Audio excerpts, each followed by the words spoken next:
Everyone, welcome to Vinayaka by Mansi. So today we will do class 12th history chapter 3 kinship caste and class. Without wasting any time, let's start. बस ये बता देती हूँ, इस video को ध्यान से देखना, इसके अलावा कहीं से कुछ भी पढ़ने की ज़रूरत है ही नहीं। नोट्स चाहिए हो तो PDF के लिए कमेंट कर देना, कुछ भी और थोड़ा सा भी कहीं से सैम्पल पेपर ये वो कुछ नहीं पढ़ना है। ये वीडियो बस ध्यान से सुनना और नोट्स मैं दे दूँगी, कमेंट कर देना। So let's start with kinship क्या है जिसके बारे में हम पढ़ने वाले हैं। देखो, किनशिप ना होती है नातेदारी। जब किसी से रिश्ते नाते बने हुए होते हैं, जो वो रिश्तेदारी चलती है ना, उसे हम बोलते हैं किनशिप। अब कौन सी रिश्तेदारी भाई किनशिप में आती है? वो रिलेशनशिप्स जो कि या तो खून का रिश्ता हो या फिर किसी को हमने अडॉप्ट किया हुआ है तो वो भी किनशिप में ही आ जाएगा, क्योंकि उसको हम रिश्ता ही मान रहे हैं ना, बिल्कुल अपना रियल, तो वो भी नातेदारी होगी हमारी। और जो मैरिज करके रिश्ते बंधते हैं, मतलब दो बंदों की मैरिज हो रही है आपस में, उनके तो रिश्ते जो होते हैं एक साथ, वो तो है ही आपस में जो रिश्ता है, और उनके साथ और जो रिश्ते बनते हैं ना, ये सारे रिश्ते किस में आ जाते हैं? अपनी किनशिप में।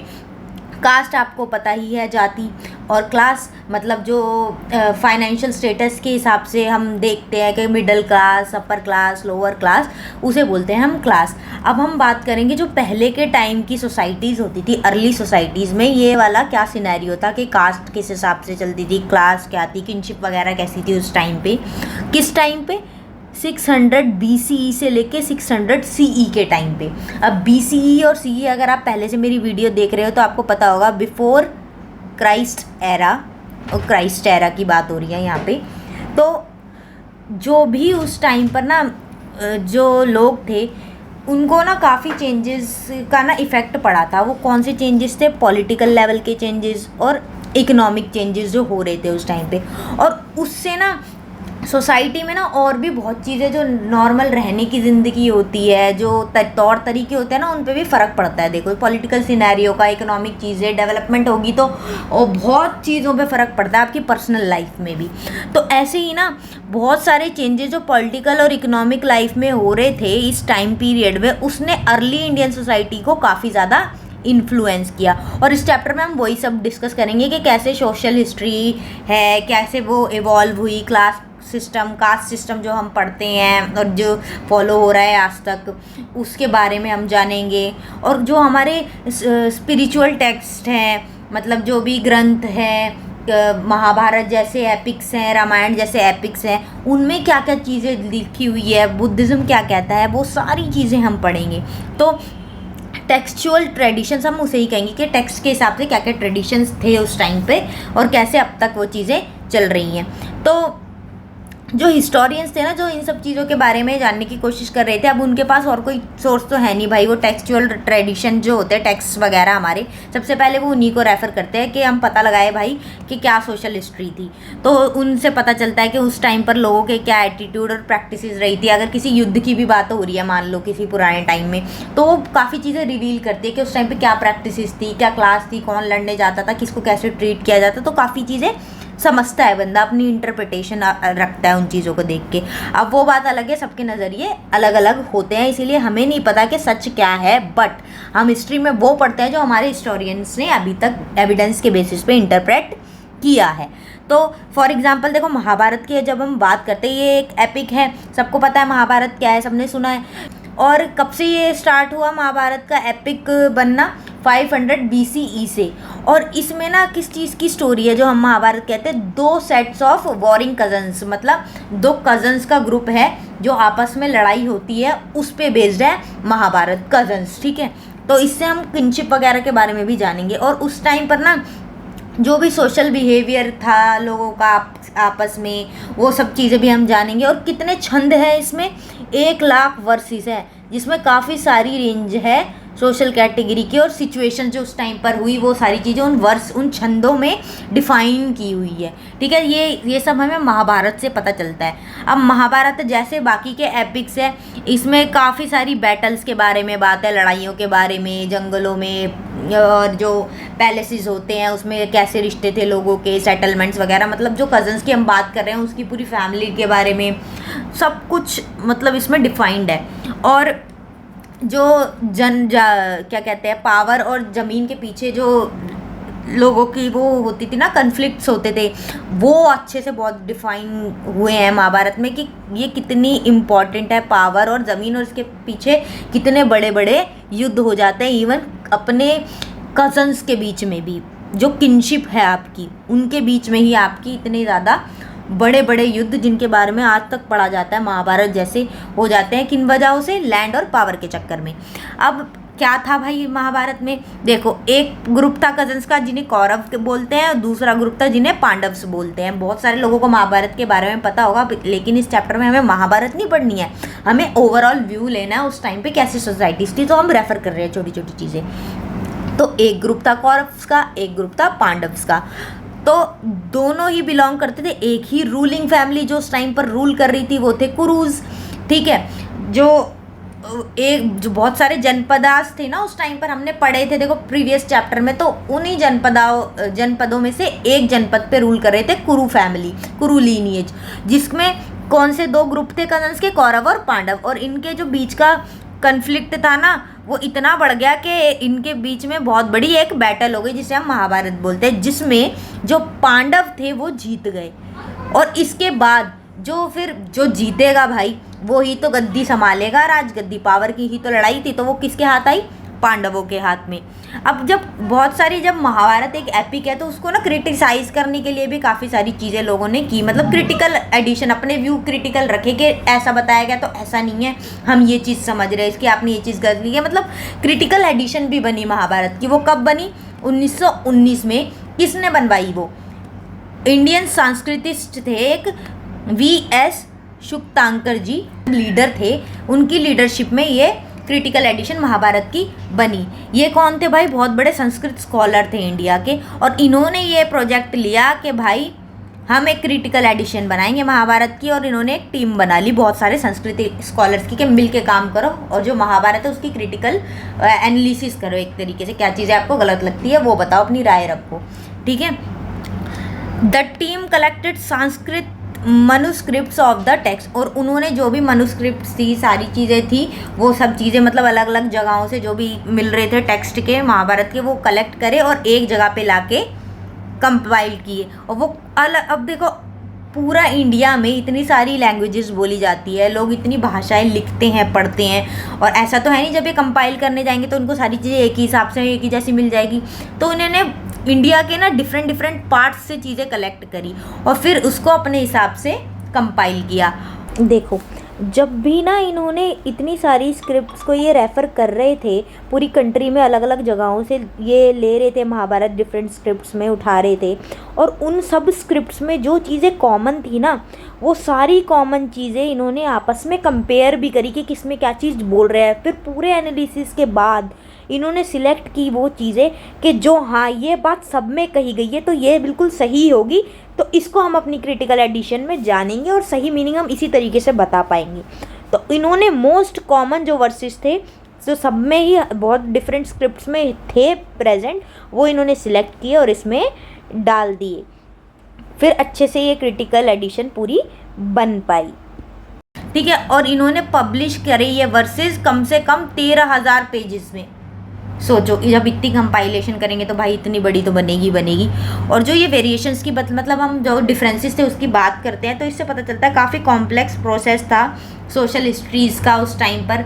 और उसमें काफ़ी चीज़ों के बारे में बात हुई है कि उस टाइम पे जो भी डोमिनेंट ट्रेडिशन थे, मतलब जो भी पावर में चीज़ें थी, लोग जो फॉलो करते थे ट्रेडिशंस, उनकी आपस में कैसे कन्फ्लिक्ट होते थे दूसरे ट्रेडिशन के साथ, और लोगों के क्या आइडियाज़ और दिमाग में चीज़ें आती थी, चीज़ों को लेके क्या विचार थे, प्रैक्टिसेस वो क्या फॉलो करते थे डेली लाइफ में, रिलीजियस कैसे थे, क्या उनके रिलीजियस बिलीफ थे। ये सारी चीज़ें ना महाभारत की वेरिएशंस जब वो देख रहे थे तो उन्हें समझ में आई और उन्होंने कंपाइल करके इसमें बताया। और जब कन्फ्लिक्ट होता था उस टाइम पे लोग कैसे डील करते थे वो भी सब इसके अंदर था, और कैसे सुलह करते थे, कोई लड़ाई हो रही है उसको सॉर्ट आउट कैसे करना है भाई, वो भी इसी में था।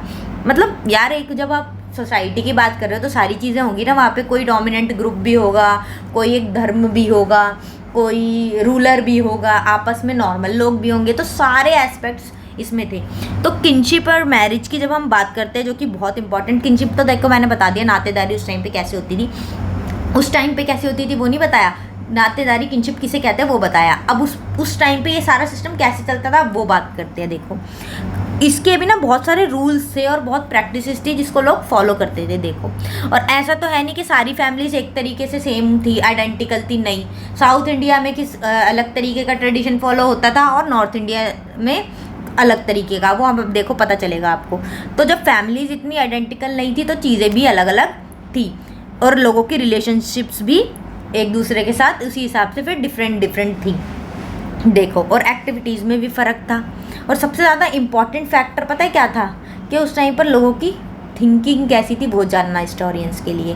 ज़्यादातर जो फैमिली मेम्बर्स थे ना, देखो वो फूड और बाकी के रिसोर्सेज वगैरह जैसा हम रहते हैं एक घर में, वो बेसिक ही था कि मोस्टली फैमिली मेम्बर्स वही होते थे जिन्हें हम फैमिली मेम्बर्स बोलते थे, जो खाना साथ में खाते हैं, बाकी की चीज़ें से शेयर करते हैं, काम साथ में करते हैं और जो भी धर्म कर्म के कार्य होते हैं, रिचुअल्स वगैरह वो साथ में परफॉर्म करते हैं, उन्हें क्या बोलते थे, फैमिली मेम्बर्स। फैमिली एक लार्ज पार्ट था नेटवर्क का, ये तो हमें पता ही है, जिसे रिलेटिव्स भी बोला जाता है उन मेंबर्स को, फैमिली मेंबर्स को, मतलब थोड़ा लार्ज पार्ट जब हम बात करते हैं। और उसको किनफोक भी बोलते हैं। किनफोक और रिलेटिव सेम है, ठीक है, समझ गए होंगे आप। फैमिली का ही पार्ट होता है ना, जैसे चाचा ताऊ वगैरह हो गए। पहले तो जॉइंट फैमिलीज कितनी होती थी, अब तो न्यूक्लियर हो गई। पहले तो चाचा ताऊ वगैरह सब साथ में ही रहते तो फैमिली का ही पार्ट थे, और अब उन्हीं को हम दूर रहने लग जाते तो वो रिलेटिव्स वर्ड यूज़ कर लेते हैं, तो फैमिली ही ना, तो वो रिलेटिव्स हो गया।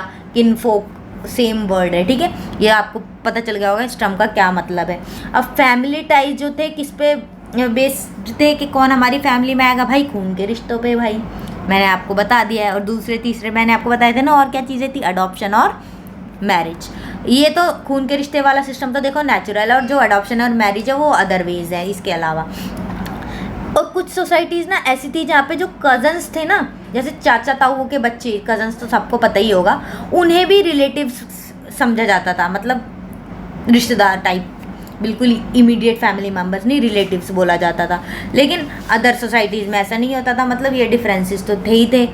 और जो हिस्टोरियंस थे उन्होंने क्या चीज़ देखी कि अर्ली सोसाइटीज़ में ना it is easy to retrieve information about elite family, मतलब जो भी बहुत ज़्यादा पावरफुल फैमिली, रिच फैमिलीज़ होती थी ना, उसके बारे में इंफॉर्मेशन गैदर करना हिस्टोरियंस के लिए आसान था, क्योंकि उनके बारे में चीज़ें लिखी हुई थी, क्योंकि वो रेलेवेंट है, भाई पैसा है, पावर है, एलीट फैमिली है। लेकिन जो नॉर्मल ऑर्डिनरी पीपल थे उनके बारे में जानना हिस्टोरियंस को बहुत मुश्किल हुआ, क्योंकि उनके बारे में इंफॉर्मेशन ही नहीं मिल पा रही थी उन्हें, बड़ी मुश्किल से मिली जो भी मिली, और उन्होंने अपने हिसाब से इंटरप्रेट किया, ठीक है।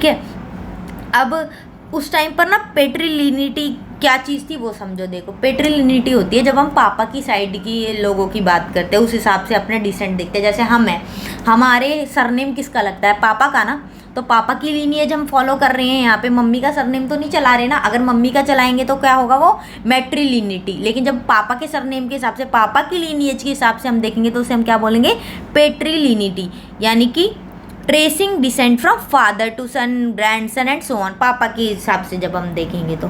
और इस हिसाब से पेट्रिलिनिटी में क्या होता था भाई, जो सन्स होते थे, मतलब जो बेटा होता था, वो ही पापा के बाद जो आएगा पावर में वो बेटा ही होगा, वो ही उसके रिसोर्सेज को क्लेम कर पाएगा, प्रॉपर्टी वगैरह को, उनकी मृत्यु के बाद, ठीक है। फॉर एग्जांपल जो महाभारत में हुआ था वहाँ पे भी यही वाला पैटर्न फॉलो होता था, पेट्रिलिनिटी वाला, पेट्रिलिनियल सक्सेशन था। जैसे बाप के बाद बेटा गद्दी संभालेगा, फिर उसका बेटा संभालेगा, तो ये सब चलता था, ठीक है।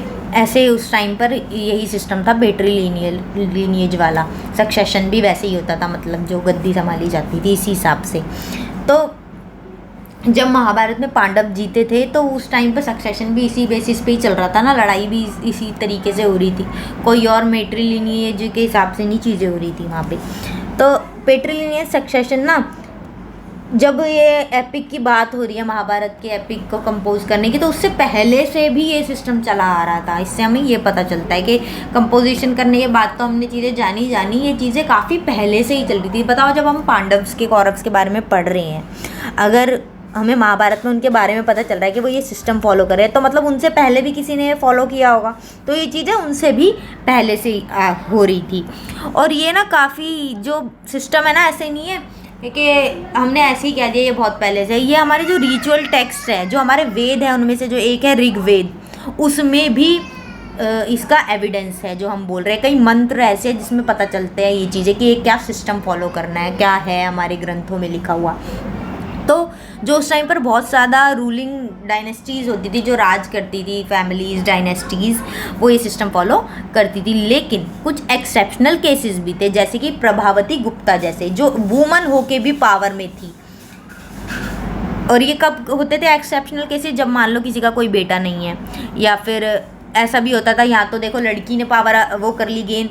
जैसे नॉर्मली क्या होता है, बाप के बाद बेटा गद्दी संभालेगा, लेकिन कई बार ऐसा होता था कि ब्रदर्स भी एक दूसरे को सक्सीड कर लेते थे, कि एक भाई के बाद दूसरा भाई। वो एक्सेप्शनल केसेस में ये भी हो रहा था। ऐसा नहीं है कि सारी जगह सेम चीज़ ही फॉलो हो रही थी, कुछ कुछ एक्सेप्शंस भी थी। और प्रभावती गुप्ता बहुत इंपॉर्टेंट है। मैंने आपको, अगर आपने ढंग से चीज़ें पढ़ते होंगे तो प्रीवियस चैप्टर्स में याद करना कब इनकी बात की है। ये वुमन रूलर थी, पावर में थी, एक सिंगल वुमन रूलर। बताना कौन सी डायनेस्टी थी, डायनेस्टी से ये बिलोंग करती थी। अगर किसी को याद है तो कमेंट में बताना, ठीक है। तो अब इन सब चीज़ों से हमने क्या जाना कि it is possible that these attitudes were shared by wealthy man and those who claimed high status including Brahmins. मतलब इन सारे ग्रंथों को देख के, ऋग्वेद में अगर ये चीज़ें लिखी हुई हैं, तो हम क्या कंक्लूड कर सकते हैं कि ये जो वेल्दी लोग थे, पैसे वाले लोग थे, और जो ब्राह्मण थे, जो हाई स्टेटस रखते थे एक सोसाइटी में, वो ये चीज़ें फॉलो करते थे और इनको मानते थे। क्योंकि किसने लिखे हैं ये वेद वगैरह? इन सब लोगों ने, ठीक है। तो ये हमने कंक्लूजन निकाला इससे। अब ये देखो, ये सारे रीजन है, कुरु डायनेस्टी की हम बात कर रहे थे ना, देखो कुरु रीजन और उसके आसपास के जो नेबरिंग एरियाज है वो सारे इस मैप के अंदर है। अयोध्या, कोशाल, वत्सा, कौशंबी, वाराणसी, सारनाथ, पाटलिपुत्र, बोध गया, हस्तिनापुर, नाम सुना होगा भैया आपने, इंद्रप्रस्थ, मथुरा, यमुना। इंद्रप्रस्थ दिल्ली को बोला जाता था ना पहले। अच्छा, अब किनफोक, जब हमने बात करते हैं रिलेटिव्स की, तो उस टाइम पर कैसे रिलेटिव्स में लड़ाई होती थी, क्यों लड़ते थे भाई? अब महाभारत की बात करते हैं तो उसी के एग्जाम्पल समझ लेते कि क्या ऐसे बेसिस होते होंगे जो लड़ाइयाँ हो जाती थी। देखो, अब कहानी के हिसाब से समझो चीज़ें। आदि प्रमाण जो है, जो फर्स्ट सेक्शन है किसका, संस्कृत महाभारत का, जो बताता है कौरव और पांडव के बीच में लड़ाई कैसे हुई, शॉर्ट में बताते हैं। देखो, जो कौरव थे ना, वो धृतराष्ट्र के बेटे थे, और जो पांडव थे वो उनके कजन्स थे, यानी कि चाचा के बेटे थे कौरव्स के। क्योंकि धृतराष्ट्र ब्लाइंड थे, तो उनके जो यंगर ब्रदर थे, उनका नाम था पांडु, उनको गद्दी मिली हस्तिनापुर की, कि तुम राज करो हस्तिनापुर पे। क्योंकि वो ब्लाइंड थे, इसलिए छोटे भाई को गद्दी दे दी गई, मतलब पांडव्स के पिताजी को। लेकिन पांडु जो थे, उनकी प्रीमेच्योर डेथ हो गई, इसलिए वापस धृतराष्ट्र ही है अभी, क्योंकि बच्चे तो सारे छोटे हैं। तो धृतराष्ट्र को ब्लाइंड होने के बाद भी गद्दी संभालनी पड़ी, क्योंकि और कुछ ऑप्शन था नहीं उस टाइम पे। रॉयल प्रिंसेस बहुत ज़्यादा यंग थे। जब तक वो यंग थे तब तक तो धृतराष्ट्र ने गद्दी संभाली, सब चीज़ें ठीक रही। लेकिन जब बच्चे बड़े हो गए, प्रिंसेस बड़े हो गए, तो जो हस्तिनापुर के लोग थे वो उन्होंने बोला कि भाई हम चाहते हैं कि हस्तिनापुर का जो थ्रोन है वो पांडव से संभाले, कौरव्स नहीं। हम उन पांडव्स को ज़्यादा केपेबल समझते हैं उनसे। अब इससे ना जो दुर्योधन था, कौरव्स में सबसे ज़्यादा एल्डेस्ट जो था, सबसे बड़ा था, उसको जेलसी हो गई। वो गए अपने पिताजी धृतराष्ट्र के पास और उन्होंने बोला, पिताजी आप तो अंधे थे, फिर भी आपकी किस्मत देखो, आपके ही हाथों में राजगद्दी आ गई।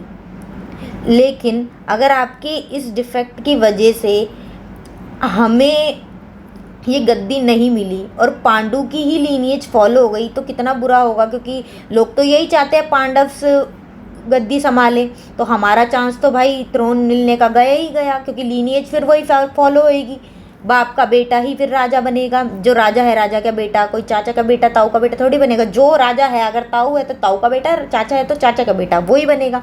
तो भाई उसको टेंशन हो गई, उसने अपने पिताजी से ये बात बोली कि भैया अगर पांडव्स बन गए तो कौरव्स का चांस तो गया। तो यहाँ से शुरुआत होती है लड़ाई की, पावर के ऊपर।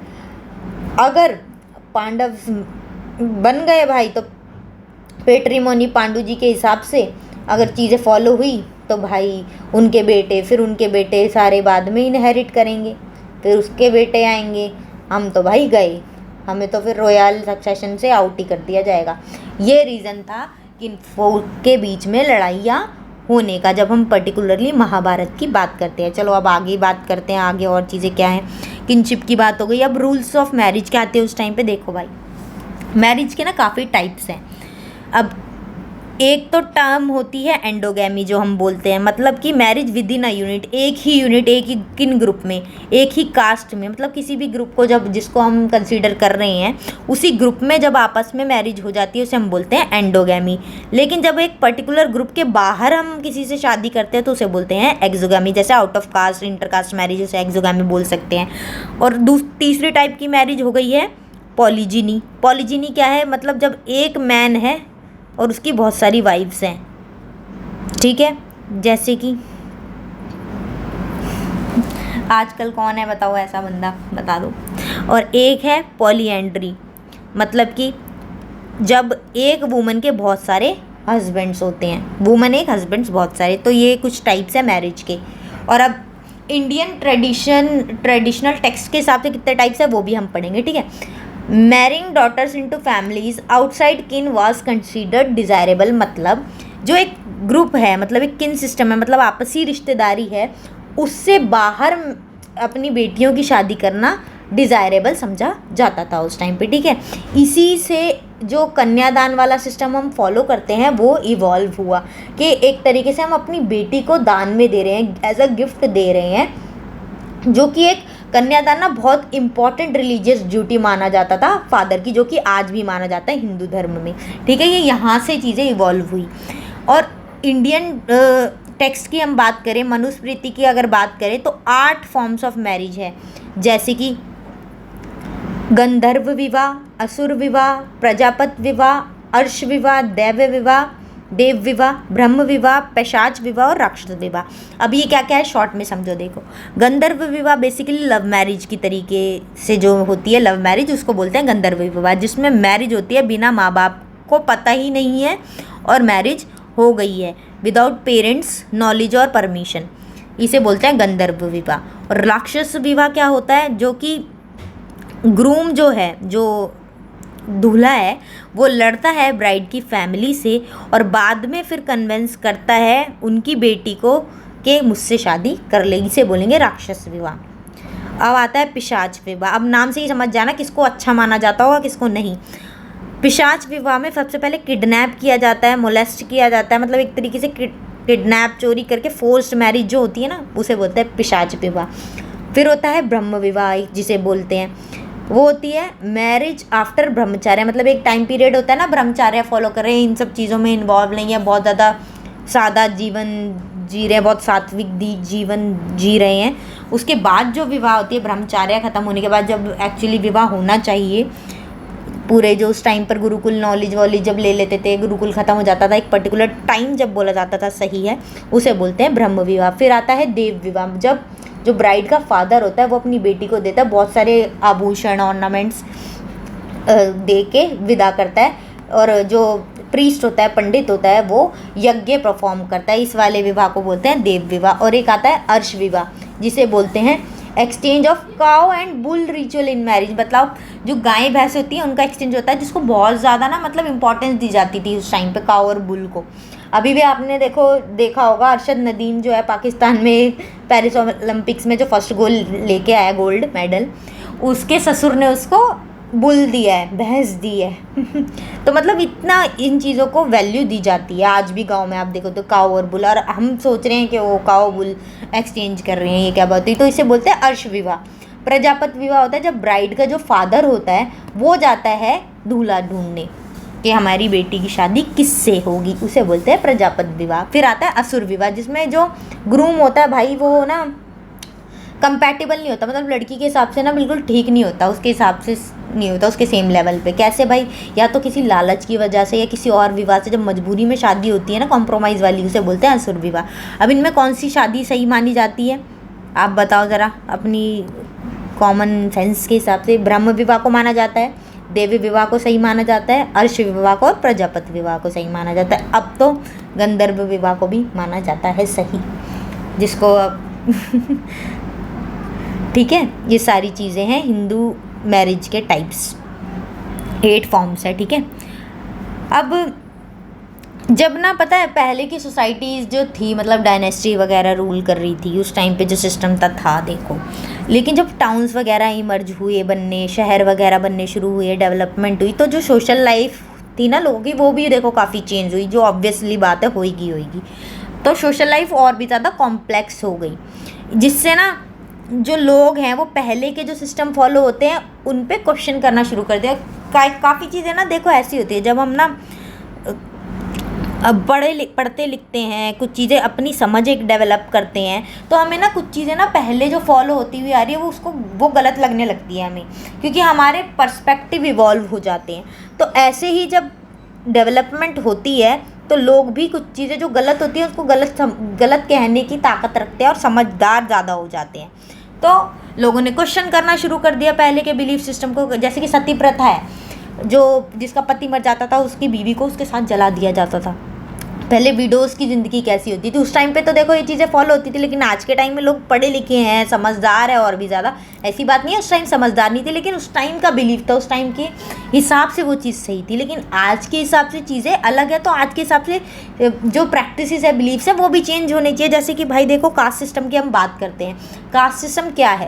कास्ट सिस्टम ऑक्यूपेशन के हिसाब से है कि किसका जो काम है वो उस हिसाब से वो उस कास्ट में है, उस हिसाब से उसकी कास्ट हुई है डिफाइन, और बर्थ के हिसाब से कि जिस जात में वो पैदा हुआ है, मतलब कहीं से तो स्टार्ट हुआ है ना, काम के हिसाब से कैटेगरीज मिली है। लेकिन आज लोगों के काम पूरे चेंज हो गए हैं, फिर भी कास्ट वही वाली फॉलो हो रही है, पुरानी वाली, जबकि उस कास्ट के कोई काम भी नहीं कर रहा है, बस हाँ उसका दादा का बेटा है तो वो चीज़ फॉलो हो रही है, ये चीज़ें चल रही है। लेकिन टाइम के हिसाब से ना चीज़ें चेंज होनी चाहिए। जो बेसिस रखे हैं आपने चीज़ों के वो भी तो देखो, चेंज करो। बेसिस चेंज हो रहे हैं तो भाई चीज़ें भी चेंज करो। तो यही चीज़ें होती है, जब समझ में आता है तो क्वेश्चन करना लोग शुरू करते हैं। अब भाई जो ये चीज़ें हुई क्वेश्चनिंग वगैरह पहले के बिलीव्स और प्रैक्टिसेस से, तो भाई ब्राह्मण्स के पास आ गया चैलेंज।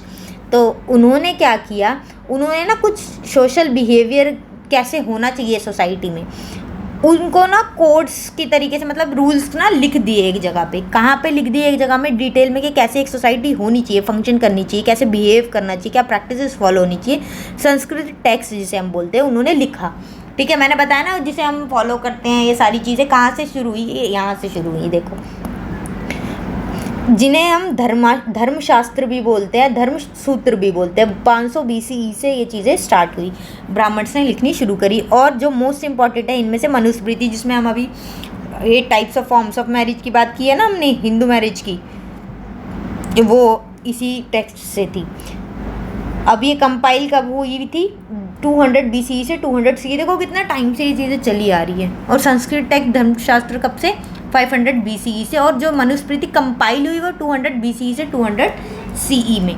अब जो ब्राह्मण थे उनके पास ये चैलेंज था कि भाई अब लोग तो क्वेश्चन करना शुरू कर रहे हैं, ये कर रहे हैं, वो कर रहे हैं, तो उन्होंने ये टेक्स्ट बना दिया कि अब इसे फॉलो करो। और इन्होंने क्या अपना जो पॉइंट ऑफ व्यू था इसको क्या समझ लिया कि भाई ये ही यूनिवर्सल ट्रुथ है, इसे ही सब लोग फॉलो करेंगे, ये ही सबके लिए सही है, दूसरी चीज़ नहीं है। ब्राह्मण्स ने ये चीज़ क्लेम कर ली।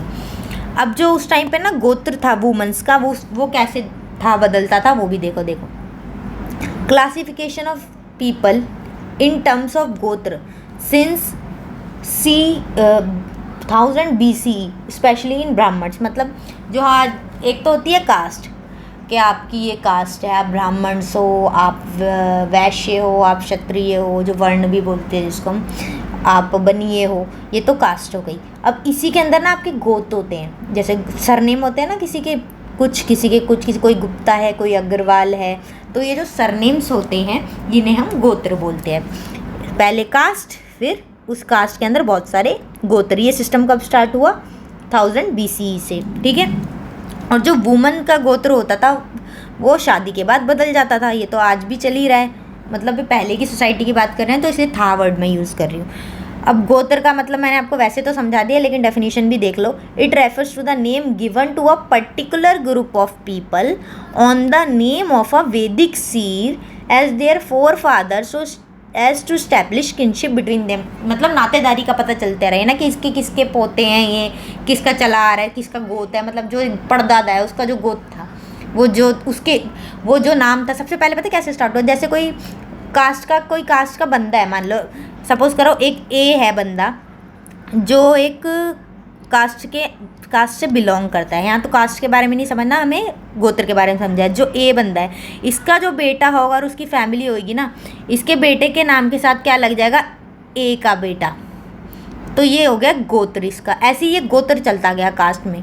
ऐसी कोई बी भी होगा, वो इसी कास्ट के अंदर उसकी फैमिली वाले क्या हो जाएंगे, बी का बेटा, ये हो गए गोत्र। जैसे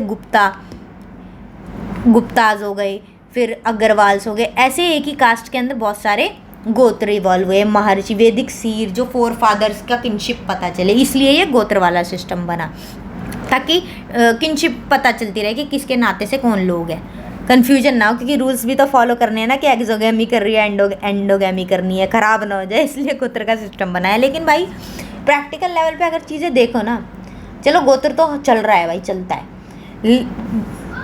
जब हम परदादा दादा की बातें करते हैं कि तो 3-4 पीढ़ी तक ही हमें याद रहता है, उसके बाद तो हम भूल जाते हैं कौन थे भाई, नामो निशानी मिट जाता है। लेकिन गोत्र जो है उसके हिसाब से पता रहता है कि हाँ भाई ये चीज़ है, फॉलो हो रही है, हम इस लीनिएज से बिलोंग कर रहे हैं। अब जो डिसेंडेंट्स होते हैं, हम डिसेंडेंट जो बात करें, मतलब एक ही किनशिप से जो बिलोंग करते हैं, सेम गोत्र के जो लोग हैं, वो आपस में मैरिज नहीं कर सकते। इसीलिए देखो ये चीज़ें रूल्स थे ना, इसीलिए तो गोत्र बना, ताकि पता रहे भाई कहाँ आपको शादी नहीं करनी है। व्हाट इज़ गोत्र?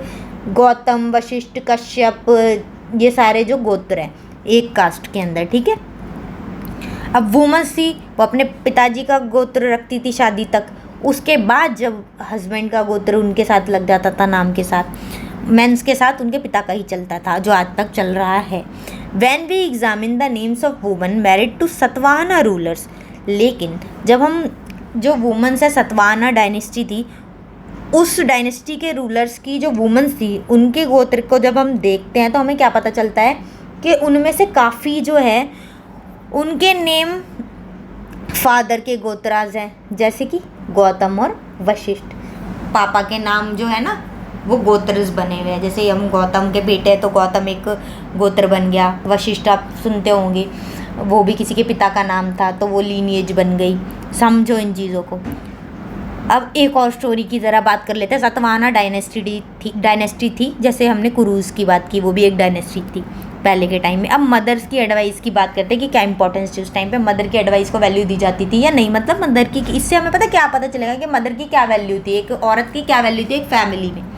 महाभारत की ही बात हो रही है तो महाभारत के ही एक एग्जाम्पल देख लेते हैं एक और। तो हमें पता है कौरव और पांडव के बीच में लड़ाइयाँ थी, जो कि उस टाइम पर इतनी पावर की भी वो थी, लोगों को चाहत कि हमें एक राजगद्दी चाहिए, हमें थ्रोन चाहिए। तो लड़ाई टालना बहुत ही ज़्यादा ना, मतलब इनएविटेबल सा हो गया था। तो जो गांधारी थी, उन्होंने एक लास्ट अपील की अपने बड़े बेटे दुर्योधन से कि भाई ये लड़ाई ना हो। वो तो बेचारी यही चाहती थी, वो समझा रही थी कि भाई कोई फ़ायदा नहीं है लड़ाई करने में, ऐसा कोई धर्म नहीं है और इसका कोई अर्थ नहीं है, इसमें कोई प्रॉफिट नहीं होना आपको, खुशी इसी में ही है कि कोई भी लड़ाई ना हो, और इस तरीके से लड़के जीतने का भी क्या ही फ़ायदा है आपका, तो लड़ाई वड़ाई मत करो। ये मदर की एक एडवाइस थी जो कि सुनी तो गई, लेकिन अल्टीमेटली लड़ाई तो देखो हुई ना। महाभारत टाल ही नहीं पाया यार कोई। तो जो सतवाहना थे, ये तो एक छोटा सा वो था कि मदर्स की एडवाइस देते थे। तो दुर्योधन ने क्या करा भाई, उनने अपनी माता की एडवाइस नहीं मानी और वो लड़ने चले गए। मान लेते तो लड़ाई नहीं होती ना यार। सुन लिया करो माँ बापों की बातें कभी कभी, मतलब ऐसा नहीं है कि कभी कभी माँ बाप गलत नहीं हो सकते, माँ बाप भी कभी कभी गलत हो सकते हैं, लेकिन उनकी इंटेंशन कभी गलत नहीं होती। Identified through matronymics. अब जो सतवाहनास थे उनमें जो नेम थे, मेट्रोनिमिक्स क्या है ये भाई, मतलब मम्मी के नाम से भी जाना जाता था, माँ के नाम को भी इम्पोर्टेंस दी जा रही है, तो इसे मेट्रोनिमिक्स बोलेंगे। इम्पोर्टेंस ही नहीं दी जा रही केवल कहने के लिए, नाम भी माँ के नाम से चल रहा है, तो इससे पता चलती है मदर की इम्पोर्टेंस उस टाइम पे। लेकिन सक्सेशन जो होता था, जो गद्दी संभाली जाती थी, वो कैसी होती थी, पेट्रीलिनियटी के जो हमने पढ़ी थी ना, उसी के हिसाब से एक बाप का बेटा ही राजा बनेगा, माँ के हिसाब से लीनियज नहीं चलती थी वहाँ पे। तो पेट्रीलिनियज सक्सेशन फॉलो होता था, लेकिन मेट्रोनिमिक्स भी थे, माँ के नाम से भी डिराइव होती थी चीज़ें, ठीक है। तो उन्होंने ये जो नेम थे वो रिटेन किए instead of adopting names derived from their husband's गोत्र as instructed by Brahmanical rules। मतलब सतवाहनाज ने क्या एक चीज़ करी कि ना जो नेम थे उनके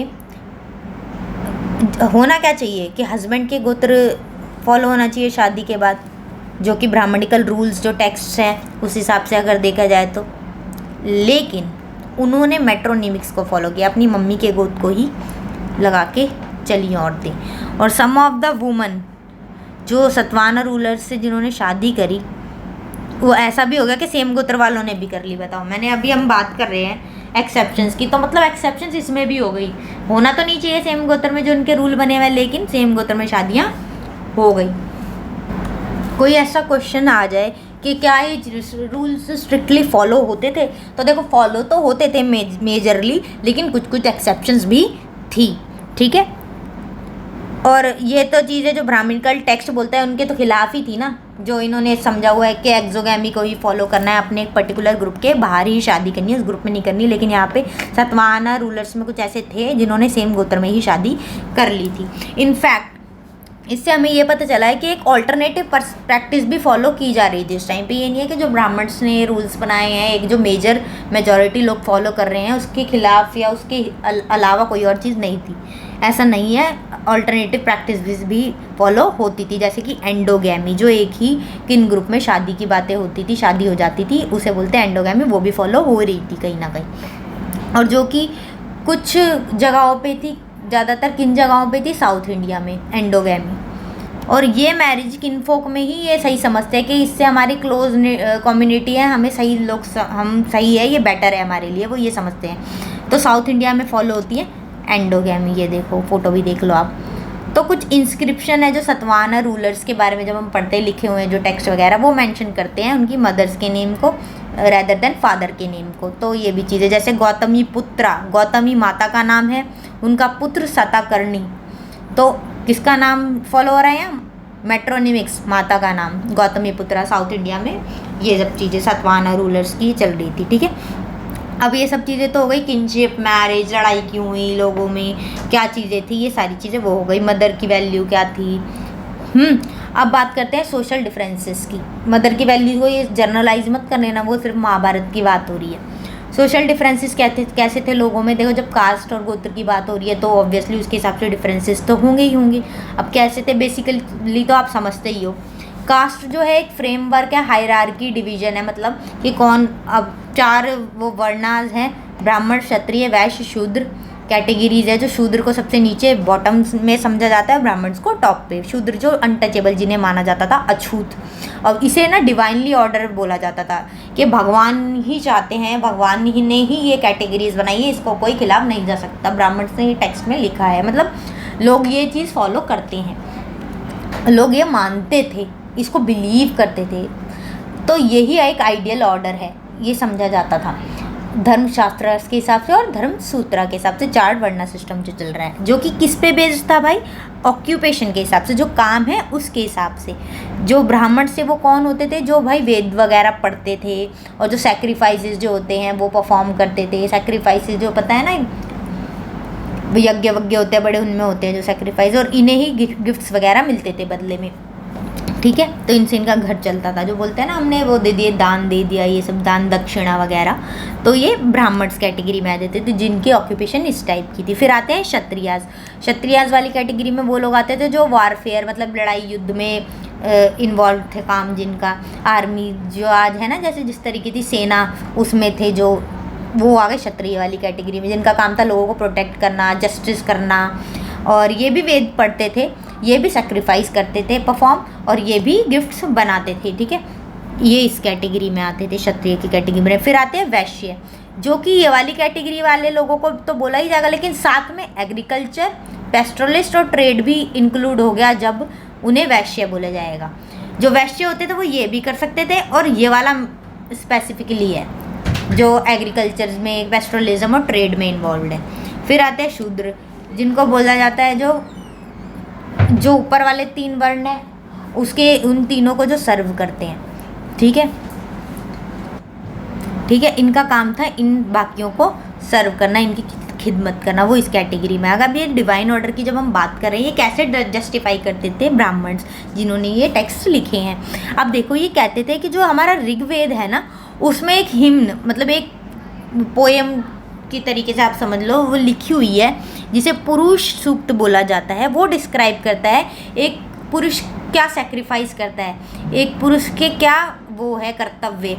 तो उसके हिसाब से बातें होती है कि जो यूनिवर्स है जिन चीज़ों से मिलकर बनी है, वो 4 इन सोशल कैटेगरीज में ही डिवाइड होनी चाहिए।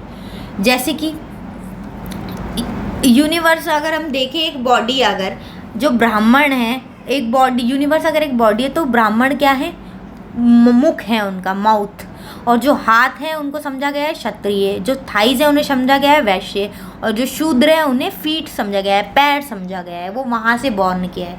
अगर किसी को हम डिवाइनली यूनिवर्स को मान रहे हैं, वो जिन एलिमेंट्स से बनी है, तो जब हम माउथ की बात करेंगे तो ब्राह्मण्स, आर्म्स की बात करेंगे तो क्षत्रिय, थाइस की तो वैश्य और फीट की तो शूद्र। तो ये क्लेम करते थे, इसलिए डिवाइन इस सिस्टम को ये बोलते थे। ये इनकी रीजनिंग है, ठीक है। अब जो ब्राह्मण से उन्होंने ना ये रूल्स तो बनाए, अब इसको भाई फॉलो भी करवाना है हमें, तो फॉलो करवाने के लिए स्ट्रैटेजी तो चाहिए कि लोग समझे भी इन चीज़ों को। तो उन्होंने बोला कि एक तो ये वाला आइडियोलॉजी फैलाई कि भाई ये डिवाइन ओरिजिन है, इसके खिलाफ जाना मतलब आप तो अपने डिवाइन, अपने भगवान के खिलाफ जा रहे हो। तो एक तो ये वर्ण वाला सिस्टम, इस हिसाब से इन्होंने असर्ट किया कि यही फॉलो करना पड़ेगा। और जो उस टाइम पे किंग्स होते थे, उनको इन्होंने एडवाइस किया कि आपको ना इंश्योर करना है कि ये जो हमने रूल्स बनाए ये आपकी किंगडम में फॉलो होंगे।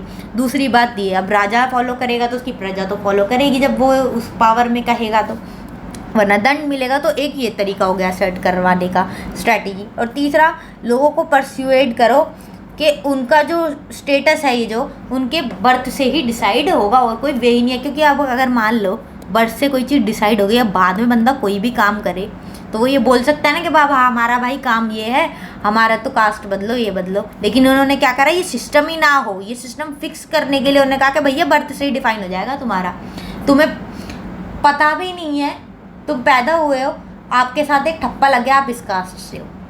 किस बेसिस पे? क्योंकि आप उस कास्ट में आपने जन्म लिया है, आपको कुछ नहीं पता है इस दुनिया के बारे में, लेकिन आपके ऊपर पैदा होती ही चीज़ों की वो लग जाती है। जैसे आप किसके बेटे हो, ये तो आपको बायोलॉजिकली तरीके से पता चल रहा है। कास्ट के भी देखो बर्थ ही ओरिजिन है। तो उन्होंने क्या बोला कि आपका जो स्टेटस है ना, आपके बर्थ के हिसाब से ही हो रहा है, जो कि आप बदल नहीं सकते हो।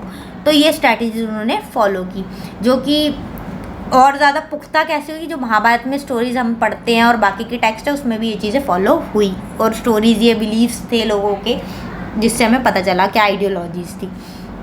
अब बात करते हैं एक और एक्सेप्शन की, नॉन क्षत्रिय किंग्स। देखो बेसिकली तो क्षत्रिय जब हम कैटेगरी की बात करते हैं, कौन लोग हैं जो लड़ाइयाँ वड़ाइयाँ करते हैं, वारफेयर वगैरह आर्मी वार्मी में होते हैं, वो होते हैं क्षत्रिय। लेकिन कुछ नॉन क्षत्रिय किंग्स थे, मतलब अकॉर्डिंग टू शास्त्र, अगर शास्त्र को देखें तो जो क्षत्रिय हैं वो सपोज टू बी किंग्स थे, वो ही राजा बनने के लायक थे, मतलब अपने शास्त्रों के हिसाब से कि यही एक क्षत्रिय ही एक राजा बन सकता है।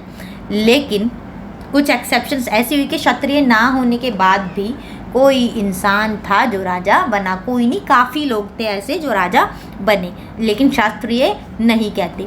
तो अर्ली सोसाइटीज़ में ये भी एक एक्सेप्शन थी।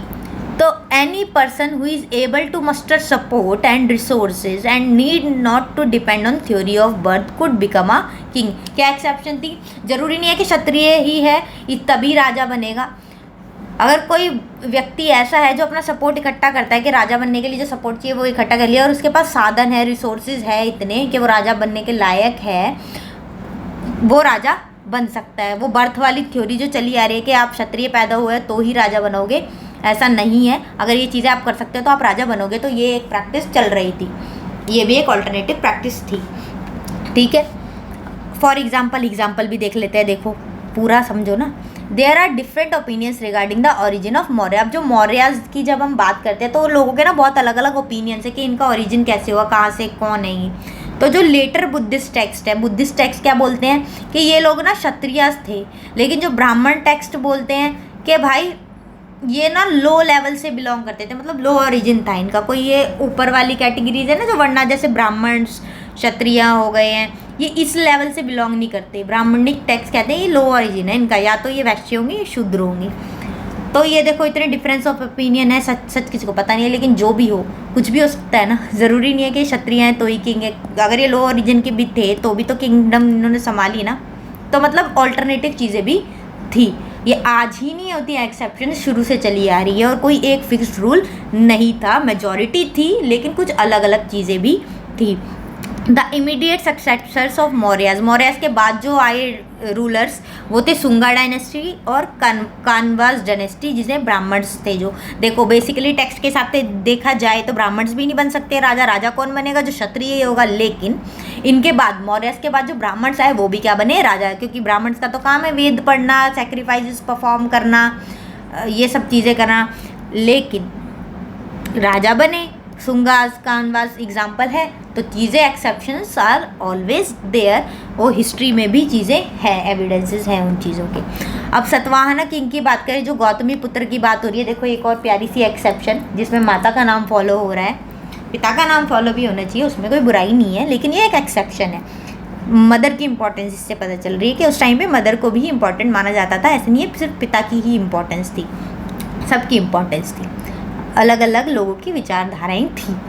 तो जो गौतमी पुत्र थे सतकर्णी जी, वो बोलते थे कि हम ब्राह्मण हैं और हम ब्राह्मण हो के किंग बने हैं, हमने क्षत्रिय की जो प्राइड है ना, क्षत्रिय जो बोलते हैं कि हम ही राजा बन सकते हैं, हमने उसको किंग बन के डिस्ट्रॉय उनकी प्राइड को कर दिया है, ये बोलते थे गौतमी पुत्रा जी। इन्होंने क्या क्लेम किया, ये बोलते थे कि there was no intermarriage among members of four varnas, but he himself entered into marriage alliance with the king of Rudraman Saka ruler. मतलब ये बोलते थे कि ना भाई जो चार वर्ण है ना उनके इंटर मैरिज नहीं हो सकती, उनमें जैसे क्षत्रिय वैश्य से शादी नहीं कर सकता, ब्राह्मण शूद्र से, ये मतलब आपस में ये कैटेगरीज शादी नहीं कर सकती, ये वर्ण एक ही वर्ण में करो, अलग अलग गोत्रों में करो, मगर ये सिस्टम ये बोलते थे।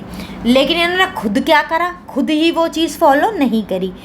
जो इनका किन था रुद्रमान साका रूलर, उन्हीं के अलायंस में मैरिज कर ली, मतलब उन्हीं के साथ किनशिप में मैरिज इन्होंने कर ली। तो मतलब जो चीज़ें बोलते थे वो इन्होंने खुद ही फॉलो नहीं करी। इस एग्जाम्पल से क्या पता चलता है कि भाई एक ही फ्रेमवर्क जो था कास्ट में, वो खुद ही बहुत ज़्यादा कॉम्प्लिकेटेड प्रोसेस था उस टाइम पर, उसमें भी बहुत सारी कॉम्प्लेक्सिटीज़ थी और लोग उसको फॉलो नहीं कर पा रहे थे, बोल रहे थे लेकिन फॉलो नहीं कर पा रहे थे। सतवाहना जो थे वो बोलते थे हम तो भाई ब्राह्मण हैं, वेयरएज जो ब्राह्मण थे वो बोलते थे kings ought to have been Kshatriya, kings तो क्षत्रिय ही होने चाहिए, बोलते कुछ है हो रहा कुछ है, मतलब सारे स्ट्रिक्ट रूल्स फॉलो नहीं होते। They claim to uphold the four fold varna order, जो ब्राह्मण जो थे वो कहते थे हमें जो वर्ण सिस्टम हमने बनाया है हम उसी को फॉलो करेंगे। लेकिन जब इन्हें क्षत्रिय की प्राइड को जो डिस्ट्रॉय करने की बात आती है, तो वो जब चाहते हैं किंग बनना, वो किंग बन के ये बोलते हैं कि हमने प्राइड डिस्ट्रॉय किया, हम किंग हैं। मतलब फोर वर्ल्ड जो इन्होंने वर्ण बनाए हैं सिस्टम, उसको बोलते हैं हम इसी को मानेंगे, लेकिन वो खुद भी किंग बन रहे हैं, ये तो उसके अगेंस्ट जा रहा है। एंड मैरिजेस भी हो रही है सेम गोत्रा में, ऐसा भी हो रहा है भैया। इन तो जो चीज़ें लिखी गई है स्ट्रिक्टली वो फॉलो नहीं हो पा रही है, चाहे वो ब्राह्मण हो, चाहे वो क्षत्रिय हो, चाहे वैश्य हो, कोई भी उस चीज़ को फॉलो उस टाइम पर भी नहीं कर पा रहा था। एक्सेप्शंस थी, कुछ लोग ऐसे थे जो फॉलो कर पा रहे थे और कुछ राजा होकर भी फॉलो नहीं कर पा रहे थे। बिसाइड्स ब्राह्मणिकल टेक्स्ट, इन टेक्स्ट के अलग हिसाब से अगर देखें तो एक्सोगैमी जो थी सतवाहनाज को फॉलो करनी चाहिए थी, लेकिन वो क्या फॉलो कर रहे थे, endogamy. Name of Satavahana Kings, मतलब गए ये ब्राह्मणिकल टेक्स्ट के अगेंस्ट। जो सतवाहना किंग्स के नेम से वो मैंने बताया ना, जैसे गौतमी पुत्र सतकर्णी थे, ऐसे वैसिति पुत्र थे, जो श्री पुलुमाई, इन सब की मतलब माताओं के नाम से जो राजा थे वो ये उनके सबके नाम है। अब ये जो कॉम्प्लेक्सिटीज़ हम देख रहे हैं ना, इतनी सारी डिफरेंसेस, ये एक और अनदर टर्म है जो कि टेक्स्ट में यूज़ हुई है, जाति जिसे हम बोलते हैं। अब समझो ये क्या है। अब आप कहोगे आपने गोत्र बता दिया, हमें कास्ट बता दी, चलो समझ आ गया। कास्ट एक सबसे ऊपर क्या आया देखो, वर्ण, 4 वर्ण हो गए, ब्राह्मण, क्षत्रिय, वैश्य, शूद्र। अब इन्हीं के अंदर हो गई है कास्ट, ये है कास्ट आपकी वर्ण सिस्टम के अंदर। अब इस कास्ट के अंदर आ गए बहुत सारे गोत्र, एक ही कास्ट के अंदर गोत्र। अब ये जाति और कौन सी टर्म है ये चलो समझ लेते हैं। जैसे कि वर्णा है जो कि बर्थ पे बेस्ड है, जाति भी बर्थ पे ही बेस्ड है, लेकिन इसके जो हिस्टोरिकल रिकॉर्ड्स हैं वो काफ़ी ज़्यादा कम है। ठीक है, जैसे जाति वर्ड कब यूज़ हो रहा था जाति के हिसाब से चीज़ें, इसकी हिस्टोरिकल रूट रिकॉर्ड्स कम है वर्ड के। कॉमन ऑक्यूपेशन और प्रोफेशन जो लोगों का होता था ना, मतलब जैसे कि मैं अब बात कर रही हूँ आपकी एग्रीकल्चरलिस्ट, जितने भी एग्रीकल्चरिस्ट होंगे ना वो एक जाति के माने जाएंगे, भाई हमारी एक ही जाति है। अब अगर हम देखें एग्रीकल्चरिस्ट आते कहाँ से, वैश्य वर्ण में, वैश्य वर्ण में आते हैं। इनमें अलग अलग गोते भी होंगे इनके, किसी के कुछ गोत्र है, अग्रवाल, गुप्ता, कुछ भी माप समझ लो अपने हिसाब से। ये गोत तो बहुत सारे हो सकते हैं वैसे कैटेगरी में, एक ही कास्ट हो गई इनकी। लेकिन एग्रीकल्चरिस्ट है, पेस्ट्रोलिस्ट है और कोई और है मतलब ट्रेडर, कोई और काम करने वाला, ये सब आपकी इनकी कास्ट इनकी काम के हिसाब से डिसाइड हो रही होगी। वैश्य कैटेगरी में ये आ गए हैं। लेकिन जो सिर्फ एग्रीकल्चर वाले हैं ना वो आपस में एक ही जाति के बोले जाएंगे, ये समझो। जाति और गोत्र तो हो गया बिल्कुल ही बर्थ के हिसाब से, जैसे जो दादा परदादा के हिसाब से चल रहा है। लेकिन किसी के अगर दादा परदादा भी अलग है तो वो जाति उनकी एक हो सकती है क्योंकि उनका काम एक जैसा है। ठीक है, जाति मेजरली किस हिसाब से डिसाइड होती है, ऑक्यूपेशन और प्रोफेशन के हिसाब से। जैसे डॉक्टर हो गए सारे, वो एक जाति के मान लेंगे अपने आप को, तो उसे जाति बोला जाता है। लेकिन गोत्र क्या होता है, जिसमें पर्टिकुलरली एक डिसेंट की बात हो रही है हमारी। ठीक है, समझ लो डिफाइन एकदम। वर्ण आपको पता है 4 कैटेगरी जो डिफाइन हुई है, जिसमें क्षत्रिय, वैश्य, शूद्र आ गए हैं डिवाइन ऑर्डर। उसके अंदर आ गई अलग अलग कास्ट, ठीक है, जो बर्थ के हिसाब से हुई है कि आपकी क्या लीनिएज है, तो आपकी कास्ट आ गई है, कौन सी कैटेगरी में हो, वैश्य हो, शूद्र हो, उसमें कौन हो। अब उसके बाद आएगी सेम गोत्र, कास्ट के अंदर गोत्र होते हैं। और जाति क्या हो गई है, जाति बिल्कुल ही काम के हिसाब से हो गई है कि एक काम वाले लोग एक जाति के हो गए हैं। ऑर्गेनाइज्ड इनटू श्रेणीज और गर्ल्स, अब इसके अंदर भी कई सारी श्रेणीज वगैरह होती हैं कई जगहों पे। अब इतने कॉम्प्लेक्स में नहीं पढ़ना है, बस आप समझ लो कि इसकी भी एक सब कैटेगरीज हो सकती है। अब इसके ना इतनी सारे प्रोफेशंस है तो जातीज भी बहुत सारी होगी, इस पर कोई रिस्ट्रिक्शन नहीं है कि कितने नंबर ऑफ जातीज थी उस टाइम पे। New groups that didn't fit in fold वर्ण, अब भाई जब ऑलरेडी 4 वर्ण बने हुए हैं कि ये कैटेगरीज हैं आपकी, अब आपको इनकी क्या ज़रूरत पड़ गई है जाति की। तो भाई उस टाइम पर ये था कि जो 4 कैटेगरी के अंदर नहीं आ रहे हैं ना लोग, कोई अलग ही चीज़ें काम करे जो 4 कैटेगरी में मेंशन ही नहीं कर पाए हैं, वो नई चीज़ें फिर जाति के हिसाब से अपने आप को कैटेगराइज और क्लासीफाई कर लेते थे। जैसे कि कुछ लोग जो फॉरेस्ट में रहते थे, निषाद जिन्हें बोलते थे, उन्हें ऑक्यूपेशन क्या थी, गोल्ड स्मिथ और स्वर्णकार वगैरह जो हो गए हैं अलग निषाद के अलावा, ये भी एक अलग कैटेगरी हो गई, सुनार वगैरह। तो ये सेम जाति के हो गए हैं, जो कि जब हम बात करते हैं एग्रीकल्चर, पेस्ट्रलिज्म, जो क्षत्रिय वगैरह जो हमने वर्ण सिस्टम है उसमें ये चीज़ें मेंशन नहीं है। तो ऑक्यूपेशन कैटेगरी के हिसाब से जाति का इस्तेमाल करने की ज़रूरत पड़ी, क्योंकि उस चीज़ में तो ये इन्वॉल्व हो ही नहीं पा रहे हैं, उसमें तो मेंशन ही नहीं है इन चीज़ों के बारे में, तो जाति में ये अपने आप को क्लासीफाई कर सकते थे। और निषाद जो थे ना, ये वो प्रैक्टिसेस फॉलो नहीं करते थे जो ब्राह्मणिकल टेक्स्ट में लिखी हुई थी, ये उसके अलग ही कुछ फॉलो करते थे, उन चीज़ों को ये नहीं मानते थे। और जो स्टोन इंस्क्रिप्शन है मंदसौर मध्य प्रदेश में, मतलब जो पत्थरों पे लिखी रहते हैं ना इंस्क्रिप्शन जिसे बोलते हैं, उसमें ना सिल्क वीवर्स जो कैटेगरी है, जो सिल्क का काम करते हैं, उनके बारे में बात की गई है कि गुजरात में जो थे सिल्क वीवर्स, वो कैसे कैसे माइग्रेट करके आए दशपुरा, जो कि मध्य प्रदेश में है, गुजरात से ये आए, ठीक है। और इनकी क्या लाइफस्टाइल ये फॉलो करते थे। और ये देखो गिल्ड है एक तरीके से, जाति के हिसाब से ही है ना, सिल्क वीवर्स हम बोल रहे हैं उनको, तो ये इनकी जाति हो गई है। ये एक ही काम करते थे, एक ही तरीके का काम, क्राफ्ट जो सिल्क बनाना है, ये स्पेशलाइज्ड थे इनमें। लेकिन इनमें कुछ ऐसे ही भी लोग थे जो कोई दूसरी ऑक्यूपेशन में आ गए थे, तो मतलब जाति में भी चीज़ें फॉलो नहीं हो पा रही थी। मतलब स्ट्रिक्टली चीज़ें कैसे ही होगी भाई फॉलो, रूल्स कुछ प्रैक्टिकल हो सकते हैं एक हद तक, लेकिन जब एक इतनी बड़ी दुनिया है, इतनी सारी चीज़ें हैं करने के लिए, तो आप एक कैटेगरी में किसी चीज़ को एक बॉक्स में डिफाइन नहीं कर सकते। वो ऑब्वियसली वो बॉक्स है, वो खुलेगा ही। कहीं भी बहुत बड़ा वर्ल्ड है, लोग बहुत अलग चीज़ें भी ट्राई कर सकते हैं। सरकारी नौकरी के बारे में लोग इतना सोचते हैं, लेकिन और भी ऑप्शंस है। ऐसा नहीं है सिर्फ सरकारी नौकरी ही लोग कर रहे हैं, और भी चीज़ें फॉलो हो रही है, लोग बिजनेस भी कर रहे हैं, काफ़ी सारी चीज़ें हैं। You can't limit people, okay. The inscription limitations नहीं हो पाती इस तरीके से, इसीलिए ये इतनी कॉम्प्लेक्सिटीज़ हैं। तो जो इंस्क्रिप्शंस है वो हमें बताती हैं कि भैया देखो जातीज़ में भी कॉम्प्लेक्सिटीज़ थी, और ये जो लोग थे सेम कैटेगरी के थे, सेम जाति के थे, आपस में इन्वेस्टमेंट करते थे, आपस में रहते थे कि कैसे चीज़ें होती हैं, सेम काम करते थे। एक टेम्पल था इनका, जो सन गॉड है उनको ये मानते थे। तो ये सिल्क वीवर्स की बात है, ठीक है। कहाँ से कहाँ माइग्रेट करा ये भी मैं बता दिया है। अभी छोटी छोटी ना और भी कुछ प्यारी प्यारी सी स्टोरीज़ हैं, ये आप खुद भी पढ़ सकते हो। वैसे बेसिकली अगर मैं आपको बताऊँ शॉर्ट में तो बता देती हूँ, बहुत अच्छी अच्छी है। इनसे कुछ कुछ इंटरप्रेट करना अपने हिसाब से, क्या सीखे आप इनसे। देखो जो संस्कृत टेक्स्ट है ना, मर्चेंट्स की हम बात करते हैं, ट्रेडर्स की तरीके से जो समझ लो आप। संस्कृत टेक्स्ट और जो इंस्क्रिप्शन है उसमें ना एक टर्म यूज़ होती है वानिक। जिस वानिक कौन हो गए, जो बोलते हैं जिन्हें मर्चेंट, जो कि ट्रेड वगैरह करते हैं, बिजनेस वगैरह। तो वैसे अगर हम वर्ण सिस्टम के हिसाब से देखें तो ट्रेड करना किनका काम है, वैश्य का, है ना। लेकिन plays such as Mrichchhakatika written by Shudraka, सुधारक या शूद्रका, प्रोनाउंसिएशन मेरी क्या पता सही ना हो, आप समझ लेना। जो एक प्ले है जो लिखा गया है उसके अंदर ये टर्म यूज़ हुई है वानिक, जिससे मर्चेंट्स को जिन्हें बोलते थे वो। तो उसमें ना एक था हीरो चारुदत्त, जो डिस्क्राइब हुआ कि ये तो ब्राह्मण भी है और ये साथ में एक मर्चेंट भी है। एक ब्राह्मण एक मर्चेंट कैसे हो सकता है भाई?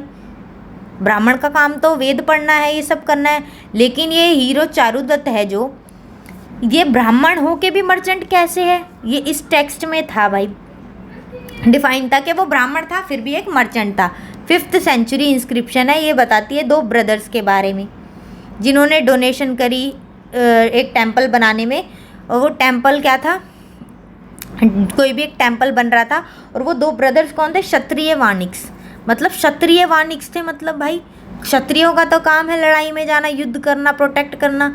वो कब से ये मर्चेंट वाला काम करने लग गए, उनके साथ कब से नाम से वानिक लगने लग गया।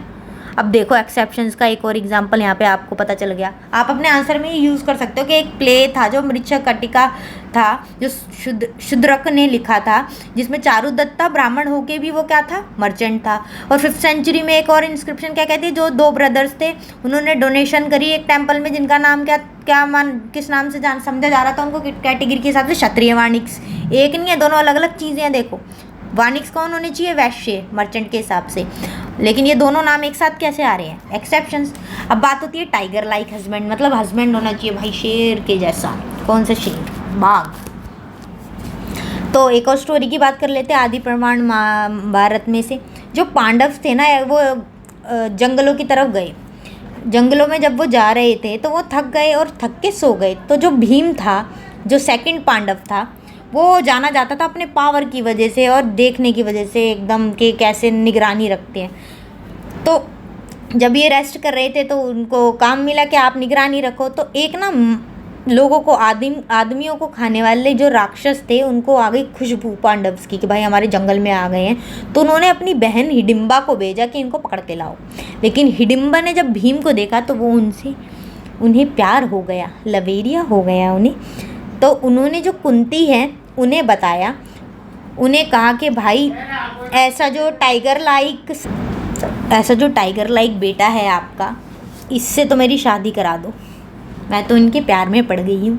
तो जो युधिष्ठिर है उन्होंने अल्टीमेटली इतना कुछ सुनने के बाद एग्री हो गए वो मैरिज के, लेकिन उन्होंने कंडीशन ये रखी कि ये दिन तो इसके साथ गुजारेगा, लेकिन रात में हमें ये रोज़ वापस चाहिए, क्योंकि हमें हमारी निगरानी रखने के लिए कोई तो होना ही चाहिए। तो ये कंडीशन रखी गई उन्होंने, तो मान लिए और शादी हो गई।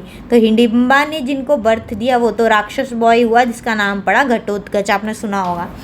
देन द मदर एंड सन, जब बर्थ हो गया उसका, सब चीज़ें हो गई, तो मदर और सन को ये भी पता था कि जो उनके पिताजी है उनको जाना है नज़र रखने के लिए पांडव की एक अलग ही ऑलरेडी जर्नी चल रही है, युद्ध चल रहा है इतना बड़ा। तो उसमें मदर और जो बेटा है वो उन्होंने क्या बोला कि आप अपना कर्तव्य अब निभाओ, हम चले जाते हैं, अब आप जाओ। घटोत्कच ने प्रॉमिस किया कि जब भी लेकिन आपको ज़रूरत होगी मैं आऊँगा और आपकी मदद करूँगा। जबकि वो किसका बेटा था? हिडिंबा का, एक राक्षसनी और भीम का। ठीक है, तो उन्होंने बोला अभी तो मैं जा रहा हूँ क्योंकि आपकी ड्यूटी है, आप फॉलो करो उसको, लेकिन जब भी ज़रूरत होगी मैं आऊँगा और मदद आपकी करूँगा। ये एग्जाम्पल एक टाइगर लाइक हस्बैंड की स्टोरी कैसे हुआ। अब बात करते हैं कि कैसे रूल्स वगैरह, सोशल रोल्स थे, वो सब मैं आपको देखो बता चुकी हूँ। इसमें भी आप वो पढ़ सकते हैं, एकलव्य की स्टोरी है, ये भी चलो बता देती हूँ। आदि परवान में से ही उठाई गई एक स्टोरी है ही। एक बारी ना द्रोण जो था, एक ब्राह्मण, वो ना आर्चरी सिखाते थे, जो होता है ना धनुष चलाने वाली कला, आर्चरी सिखाते थे किसको? कुरु प्रिंसेस को। उनके पास आया एकलव्य जो कि निषाद था, जो कि फॉरेस्ट में रहते थे, जो कि फॉलो नहीं करती थी निषाद कम्युनिटी, तो पता ही है ब्राह्मणिकल रूल्स को। लेकिन द्रोणा थे वो तो ब्राह्मण थे और निषाद थी हंटिंग कम्युनिटी भाई। तो द्रोण ने जब उन्हें पता चला कि भाई उसका तो धर्म है ये कि भाई जो ये लोग हैं निषाद, ये तो फॉलो नहीं कर सकते और ये इसके हिसाब से तो इसे ये कला सीखनी भी नहीं चाहिए। तो जब उसे पता चला ये निषाद है तो उन्होंने मना कर दिया कि मैं आपको नहीं सिखा सकता। एकलव्य बेचारा उदास होके वापस फॉरेस्ट में चला गया और उसने अपने दिमाग में ना इमेज से एक क्ले से द्रोण की वो मूर्ति बना ली। ठीक है, असली में एक क्ले से, मिट्टी से द्रोण की मूर्ति बना ली कि भाई एक असली वाले द्रोण तो मेरे को सिखा नहीं रहे, तो एक मैं मिट्टी बनाता हूँ। और उसे ही एक टीचर की तरह समझ के उन्होंने प्रैक्टिस खुद से करनी शुरू करी और उनको बहुत अच्छा स्किल हो गया आर्चरी में। ठीक है, एक दिन जो कुरु प्रिंसेस थे वो हंटिंग पे, शिकार पे गए और उनका कुत्ता भी था उनके साथ। अब जब वो घूम रहे थे जंगलों में तो एकलव्य के पास पहुंचा उनका डॉग, सूंघते सूंघते कि डार्क निषाद की खुशबू आ रही थी। ठीक है, वो उन पे डियर की स्किन वगैरह रैप्ड होती है, तो उसको खुशबू आई, वो गया उसकी बॉडी के पास।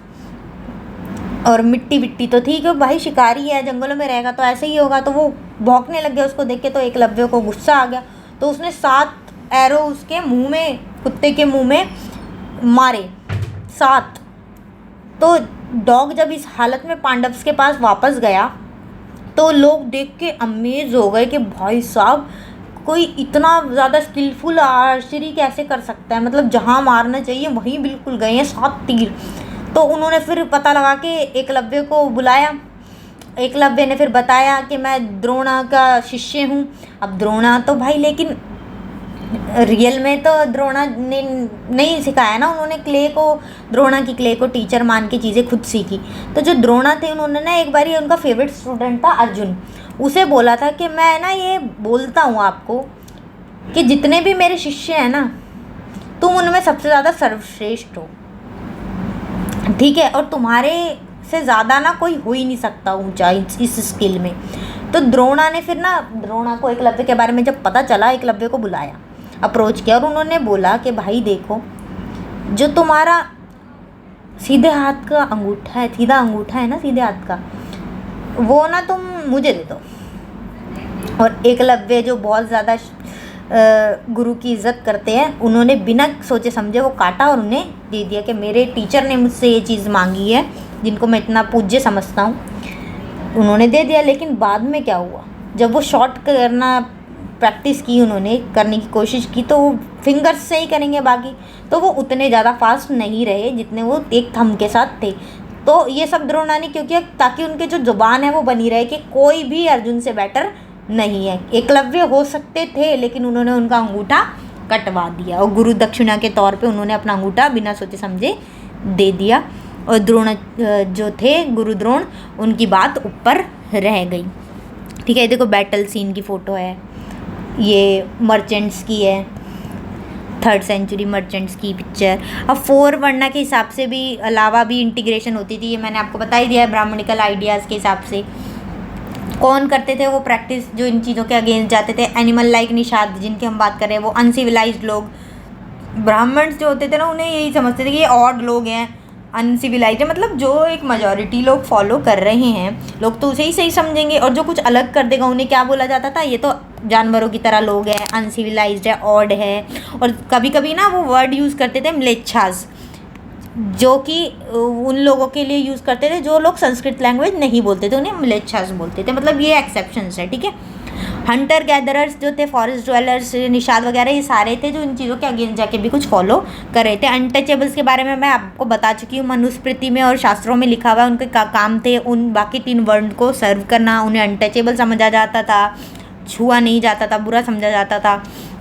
और कुछ ना प्राइमरी रिचुअल्स ऐसे होते थे जो ना प्योर माने जाते, जैसे मान लो पूजा पाठ हो रही है, उन्हें बहुत प्योर माना जाता है, उसमें कुछ गलत काम, गंदा गंदा वाला, गंदगी वाला काम नहीं हो रहा, तो उन्हें इसीलिए वो दर्जा दिया जाता था। लेकिन जो ये शूद्र थे, इनके कुछ काम ऐसे थे, साफ़ सफाई वाले कामों में भी ये इन्वॉल्व्ड थे, तो इन्हें अनटचेबल इसलिए माना जाता था उस टाइम पे, ठीक है।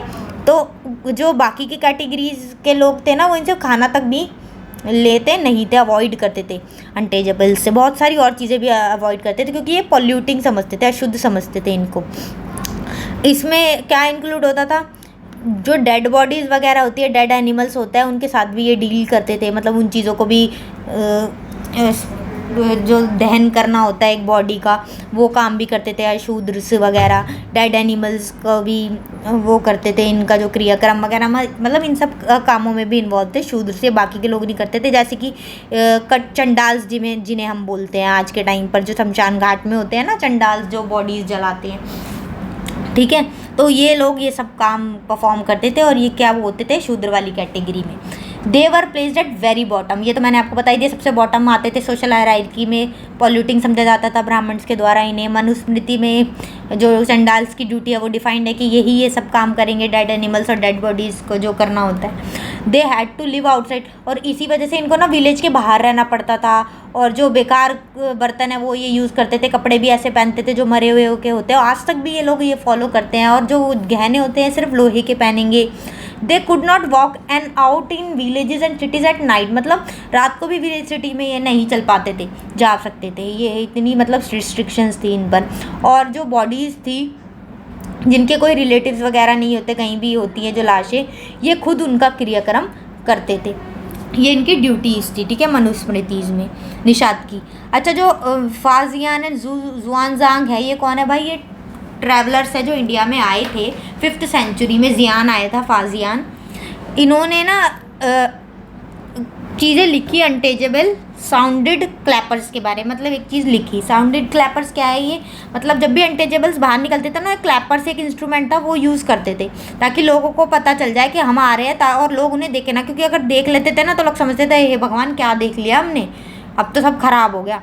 तो ये क्लैपर्स इंस्ट्रूमेंट के बारे में इन्होंने लिखा, जिससे हमें पता चला कि ऐसा भी कुछ होता था। फाजियान कौन थे, चाइनीज़ बुद्धिस्ट मॉन्क थे। जुआनजांग क्या थे भाई, जो 7th सेंचुरी में आए, और इन्होंने क्या ऑब्जर्व करा कि काफ़ी सारे लोग ऐसे भी हैं जो सिटी के बाहर रह रहे हैं, तो इनके टेक्स्ट से हमें ये चीज़ पता चल रही है।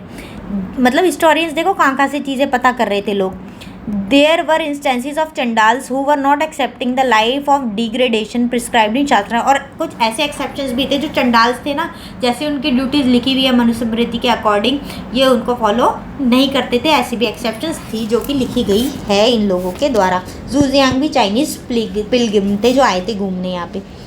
अब मतंग जातक जो एक पाली टेक्स्ट में लिखा हुआ है बौद्ध सीता के बारे में। बौद्ध सीता कौन है, जो बुद्धा जी है ना, उनको जो पहले का बर्थ था उसमें उनको क्या बोला जाता था, वो बौद्ध सीता थे। बुद्धा जी का जो जन्म था उससे पहले वाला जो जन्म था वो बौद्ध सीता थे उसमें। तो वो कौन थे, वो ना बनारस के बाहर बॉर्न हुए थे, और एक चंडाल के बेटे थे जिसका नाम था मतंगा। ये एक स्टोरी है, देखो समझो। एक बार ना मतंगा ने क्या किया, वो ना सिटी में कुछ काम करने के लिए गए, और उन्होंने देखा जो धित मंगलिका है, जो बेटी थी किसकी, मर्चेंट की, उसने उनको देख लिया। अब वो तो चंडाल था मतंगा, अब उसको देख लिया, तो जब उसने उसे देखा ना तो उसने कहा हे भगवान, मैंने तो कुछ वो देख लिया अशुभ। उसने अपनी आंखें धोई, और ना जो बाकी के लोग थे उनको गुस्सा आया कि इसने कैसे दिखा दिया खुद को। तो उसको मारने लग गए मतंगा को। लेकिन मतंगा को गुस्सा आया, प्रोटेस्ट किया उसने, सब चीज़ें। अब एक्सेप्शन की बात कर रहे थे ना, ये एक्सेप्शन है। देखो वो धरने पे बैठ गया उसके बाप के घर के बाहर, और 7वें दिन जब उसका धरना और डेडिकेशन देखी, या जो भी है देखा, जिद कि ये मेरे को कैसे पिटाई हो गई मेरी, तो उसके बाप ने अपनी बेटी उनसे दे दी। और जब मतंगा आया वापस अपनी सेटलमेंट में, चंडाल अपने घर में आया, तब उसने क्या डिसाइड किया कि वो ये जो जीवन में मोह माया है, सारी चीज़ें हैं, ये सब चीज़ें जीवन में ये जितनी भी चीज़ें हैं वो रिनाउंस कर देगा, छोड़ देगा। और स्पिरिचुअल पावर जब वो गेन कर लेगा तब वो वापस आएंगे बनारस, ये उन्होंने सोचा। और उन्होंने ऐसा किया भी। बनारस आके फिर उन्होंने उनकी वो जो बेटी थी उससे शादी की, और उनके जो बेटा हुआ उसका नाम था मांडव्य कुमार, उसको जन्म दिया। और उसने ना 3 वेद का ज्ञान प्राप्त किया। जब वो जैसे जैसे बड़े हुए उसको पढ़ा उन्होंने।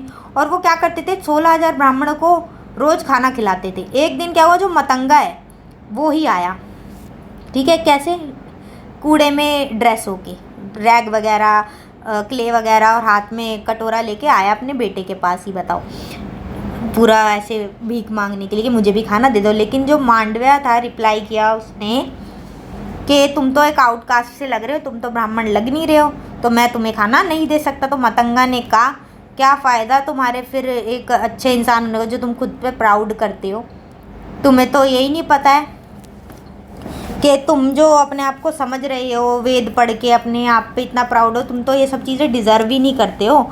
एक सही इंसान वो नहीं होता जो इन चीज़ों के समझ ना पाए। मतलब उन्होंने उनको ये बातें कही बहुत सारी ऐसी कि ये गलत वलत है, जो भी उसको रियलाइज़ होता कि। तो जो लोग ऐसे हैं जिनके पास ये सब सुख सुविधाएं नहीं है जो तुम्हारे पास है, वही तुमसे ज़्यादा बेटर है। तो मांडव्य को गुस्सा आ गया कि ये क्या बोल दिया। तो उसने अपने सर्वेंट्स को कहा कि इस आदमी को बाहर फेंक दो। तो मतंग जो है वो हवा में ऊपर उठे और एकदम से डिसअपियर हो गए। तो जब दित्तमंगलिका थी, उसने इस इंसिडेंट के बारे में उसे पता चला, उसने फॉलो किया मतंगा को, ठीक है। फिर उसने उनके माफ़ी मांगने की कोशिश करी कि भाई मुझे माफ़ कर दो। पता चला ना भाई कितने स्पिरिचुअल है, ये तो ऐसे हो गए हैं, ऊपर चले गए हवा में, भगवान है ये तो उन्होंने माफ़ी मांगी। फिर बाद में उन्होंने कहा कि जो मेरे खाना है ना, ये मेरी जो कटोरी में जो बचा हुआ है, ये दे दो मांडव्य को और ब्राह्मणों को खिला दो, जाओ, जिसको ये देने के लिए मना कर रहे थे, उसी का खाना इनको बांट दो। मतलब सोच के देखो, जब तक वो एक नॉर्मल इंसान की तरह आया तो वो खुद के बाप को ही नॉर्मल इंसान की तरह, मतलब एक कास्ट का नहीं लग रहा था, तो खाना नहीं दिया। लेकिन जब पता चला कि ये भगवान है, तब उसी की खाने से फिर खाना खा लिया, उसकी कटोरी से। तो ये एक एक्सेप्शन है, ठीक है। ये एक छोटी सी स्टोरी है। अब बियॉन्ड बर्थ के हिसाब से भी काफ़ी चीज़ें होती थी, ये हम समझ ही चुके हैं इन एग्जाम्पल से। अच्छा, सोशल पोजीशंस थी जो वो इकोनॉमिक रिसोर्सेज के हिसाब से भी डिफाइन होती थी, जो हम पर्टिकुलरली स्टार्टिंग में बात कर रहे थे ना, क्लास, ये होती थी क्लास इन चीज़ों पे डिफाइन कि किसके पास कितना पैसा है, इकोनॉमिक रिसोर्सेज कितने हैं। एक तो ये सोशल क्लास डिफाइन होती थी, और जो मतलब जो प्रॉपर्टी थी वो किस बेसिस पे दी जाती थी लोगों को, क्योंकि क्लास के लिए तो वो बहुत ज़्यादा ज़रूरी है ना। क्लास, ये जो प्रॉपर्टी थी डिफाइन होती थी जेंडर के बेसिस पे कि कैसे, किसका क्या जेंडर है और किसको कौन सी प्रॉपर्टी मिलनी चाहिए, नहीं। और दूसरा वर्ण के हिसाब से जो है वो 4 वर्णों की जो हमने बात की, इन बेसिस पे कैटेगरी जो थी प्रॉपर्टी उनको मिलती थी। अब प्रॉपर्टी के बेसिस पे कैसे मिलती थी, देखो, जो रिसोर्सेज थे वो बटे हुए थे मैन और वुमन के। ये मैन को ये रिसोर्सेज मिलेंगे और वुमन को ये रिसोर्सेज मिलेंगे। जैसे कि मनुस्मृति के अकॉर्डिंग जो वुमेन्स है उनका कोई राइट नहीं है कि पापा की प्रॉपर्टी में उनका कुछ हिस्सा हो। आज तो चीज़ें बदल चुकी हैं ना, देखो। लेकिन उस टाइम पे क्या था, पैटर्नल प्रॉपर्टी में बेटी का कोई, वुमन का कोई हाथ नहीं होगा, कोई उसका हिस्सा नहीं होगा। पैटर्नल प्रॉपर्टी किस में डिवाइड होगी, बेटों के बीच में ही, जब पिता की, ये पेरेंट्स की डेथ हो जाएगी तो, with a special share for, और जो बड़ा बेटा होगा उसको सबसे ज़्यादा स्पेशल कुछ होगा उसके लिए। However the woman could retain the gift they received. और वुमन को कैसे मिलेगी चीज़ें, जो एज अ गिफ्ट कोई मिल गई चीज़ उसके हस्बैंड ने दे दी, या शादी के टाइम पे जो मिल गई स्त्री धन, एज अ स्त्री धन, तो ये वुमन को चीज़ें मिलती थी इस हिसाब से।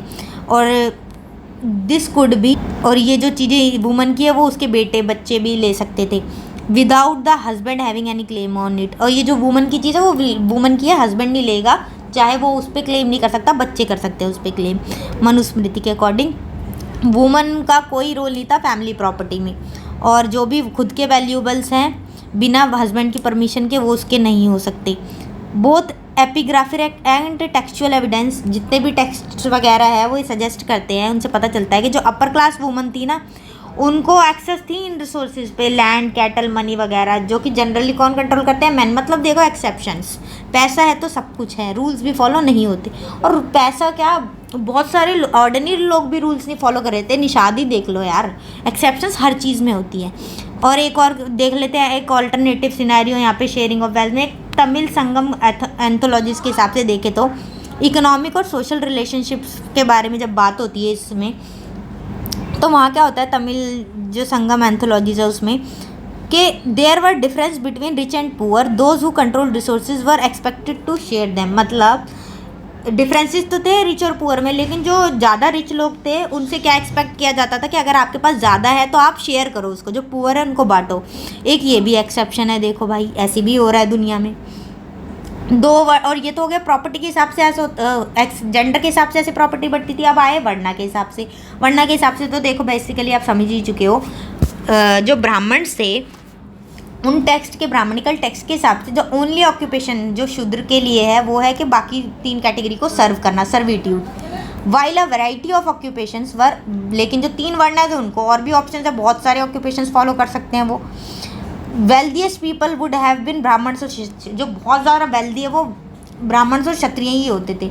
और बुद्धिज़्म क्या कहता है कि ये जो डिवीज़न है सोसाइटी की ये सही नहीं है, ये नेचुरल और इनफ्लेक्सिबल नहीं मानते, हम इसको नेचुरल नहीं मानते, इनफ्लेक्सिबल है ये। They also rejected the idea of claim for higher status, और उन्होंने ये भी रिजेक्ट किया कि ये जो बर्थ के बेसिस पर हाइयर स्टेटस दे रहे हैं ना, ये भी आइडिया गलत है। बुद्धिस्ट टेक्स्ट ये बोलते थे और बोलते हैं। अब मैन और वुमन और कैसे वेल्थ एक्वायर करते थे मनुस्मृति के हिसाब से अगर देखें तो ना, देयर आर 7 मीन्स, 7 तरीके थे। एक तो इनहेरिटेंस, जैसे बाप की ज़मीन जायदाद हो गई वो, या फिर कुछ मिल गया कहीं से, वो कुछ खरीद लिया, कुछ जंग में जीत गए, कुछ इन्वेस्टमेंट करके, काम करके, या गिफ्ट्स के तौर पे, ये सारे तरीके होते थे। और जो वुमेन्स हैं वो कैसे लेंगी भाई, वो 6 तरीके से लेगी वेल्थ, कैसे एक्वायर करेगी। एक तो मैरिज के टाइम पे, दूसरा प्यार में कोई गिफ्ट दे दिया, टोकन ऑफ अफेक्शन दे दिया, एज अ गिफ्ट ले लो जी, तो वो तरीका है उसके पास। भाई ने दे दिया, माँ ने दे दिया, बाप ने दे दिया, कुछ खुद नहीं कर सकती थी मनुस्मृति के हिसाब से। She could also acquire wealth through any सब, मतलब गिफ्ट के हिसाब से, ये भाई दे दिया, हस्बैंड बहुत ज़्यादा अफेक्शनेट है तो वो दे सकता है उसको, ये सब चीज़ें हो गई। अभी सोशल डिफरेंसेस है जो, ये क्या है भाई, एक मिथ जो है वो सुत्त पितका में, सुत्ता पीतक क्या बोले जा रही हूँ मैं, सुत्त पीतका जो है वो सजेस्ट करता है टेक्स्ट के जो किनशिप वाली इंस्टीट्यूशन है वो ह्यूमंस की खुद की चॉइस है, जो अपने हिसाब से अपने इजीनेस के लिए उन्होंने बना ली है, ताकि हमारी चीज़ें आसानी से हो जाए, हमारी सर्विसेज हमें करने वाला कोई हो, मतलब खुद की लाइफ आसान करने के लिए जो एक इंस्टीट्यूशन है वो किनशिप बनाई गई, एक मिथ था, ये बोलता है Sutta Pitaka text. At the same time it reveals recognition of, लेकिन साथ में ये कहते हैं कि भैया ये ह्यूमन एजेंसी काम की भी, इकोनॉमिक और सोशल रिलेशंस डिफाइन है, काम भी होते हैं, चाहे कैसे भी है एक इंस्टीट्यूशन, काम तो आ ही रही है ना। It also recognize the fact that human beings are responsible, और ये तो पता ही चल ही रहा है कि ये जो सिस्टम बना हुआ है इसका किसने बनाया, भगवान ने नहीं बनाया, इंसानों ने ही खुद बनाया है। जो डिवाइन ऑर्डर की जो बात कर रहे हो वो नहीं है, व्हाट रबिश, ये वो बोलते थे। They could also change in future, और ये अगर इंसानों ने बनाया तो आगे फ्यूचर में चेंज भी हो सकता है, इंसान भी तो बदलते ही हैं। द किंग जो है वो इलेक्टेड बाय होल पीपल, महासम्मता, मतलब सारे लोग मिलके किंग को भी इलेक्ट कर सकते हैं, ऐसा जो आजकल के टाइम पे होता है डेमोक्रेसी जिसे हम बोलते हैं वो भी होता है, बस वही नहीं है राजा का बेटा राजा बनेगा, पेट्रीलिनियज सक्सेशन अब नहीं चल रहा ना वो। तो एक तो ये बात हो गई। अब वेल्दी शूद्र, एक शूद्र की बात करते हैं, मतलब वेल्दी शूद्र, पैसे वाला शूद्र, ऐसा भी हो सकता है एक्सेप्शन। ये देखो भाई, मध्यमा निकाया था जो एक वेल्दी शूद्र था। एक बार ही ना क्या होता है, ये ना एक बहस में पढ़ते हैं किसके साथ, एक किंग के जिसका नाम है अवंतीपुत्ता, जो कि बुद्ध को फॉलो करते थे, डिसाइपल थे उनके, और उसका नाम क्या है, मतलब किस किस के बीच में ये डायलॉग हुआ, एक मिनट रुको ज़रा, पाली टेक्स्ट है, मध्यमा निकाया एक टेक्स्ट है जिसके अंदर बात की गई है, जो एक बहस डायलॉग हुआ, बातचीत हुई, किन के बीच में हुई, एक किंग जिनका नाम है अवंतीपुत्र और जो एक बुद्ध के डिसाइपल है जिनका नाम है कंचना, इन दोनों के बीच में एक डायलॉग होता है, उसमें क्या बात होती है, while it may not be literally true it reveals, may be ये ट्रू है या नहीं वो तो हमें देखो हिस्ट्री में किसी भी चीज़ के बारे में नहीं पता, लेकिन ये पता चलता है कि बुद्धिस्ट का क्या एटीट्यूड था ये वर्ण सिस्टम के लिए। अवंतीपुत्र जो है वो कंचना से पूछते हैं, जो राजा है वो पूछते हैं बुद्धिस्ट उससे कि वो क्या सोचता है ब्राह्मण्स के बारे में, who held that they were the best caste, कि वो ही सबसे सही बेस्ट कास्ट है, एंड जो बाकी की कास्ट है वो सारी लो है, और जो ब्राह्मण्स है वो ही एक फेयर कास्ट है, और बाकी की कास्ट डार्क है, काली है, और ब्राह्मण्स फेयर है। ओनली ब्राह्मण्स प्योर हैं, बाकी नॉन ब्राह्मण्स है जो वो प्योर नहीं है, इम्प्योर है, पोल्यूटेड है।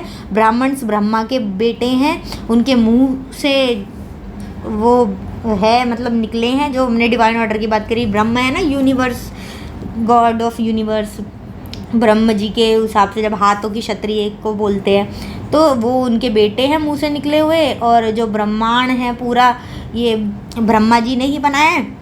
तो ये जो सारी बातें हैं वो बोलते हैं कंचना आप इस बारे में क्या सोचते हो। तो कंचना ने बोला कि अगर कोई शूद्र है और वो बहुत पैसे वाला है तो क्या वो किसी दूसरे शूद्र को या किसी क्षत्रिय को या किसी ब्राह्मण और वैश्य को प्यार से बोलेगा।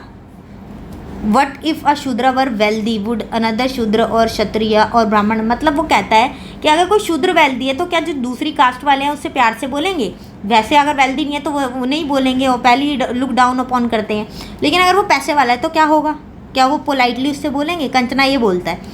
तो अवंतीपुत्र कहता है कि अगर एक शूद्र के पास पैसा है, गोल्ड है, सिल्वर है, तो वो इतना केपेबल तो है कि वो अपना नौकर रख सकता है किसी को भी, चाहे वो नौकर शूद्र हो, चाहे वो क्षत्रिय हो, चाहे वो ब्राह्मण हो, किसी को भी वैश्य को भी रख सकता है, और वो उसको नौकर है तो उसका काम है उसके वो तो मानेगा ही वो, तो मतलब पैसा है तो ये हो ही सकता है। तो कंचना फिर कहता है कि इस हिसाब से अगर हम देखें ना तो ये जो फोन वर्णा सिस्टम है ये यहीं पे नल और वॉइड हो जाता है, यहीं से ही इसके सारे मायने ख़त्म हो जाते हैं अगर हम इस हिसाब से देखें तो फिर अवंतीपुत्र कहता है कि ऐसे तो फिर कोई डिफरेंस ही नहीं है इस हिसाब से, अगर वर्ण में जो बनाया गया है कि ये एक अलग कैटेगरी है, अलग पैसा आ गया तो सारे डिफरेंसेस चले गए, फिर तो सारी कैटेगरीज के काम ही बदल गए। देखो जो नौकर नहीं भी बनते वो रखे जा रहे हैं नौकर, तो हो रही है ना ये चीज़ें, तो ये इस हिसाब से बोलते हैं कि ये तो भाई प्रैक्टिकल ही नहीं है।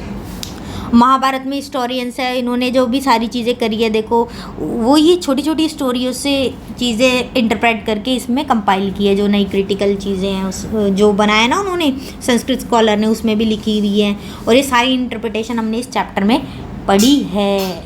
और द्रौपदी के बारे में हमने बात नहीं की, उसके बारे में भी बात कर लेते हैं, अभी रुक जाओ।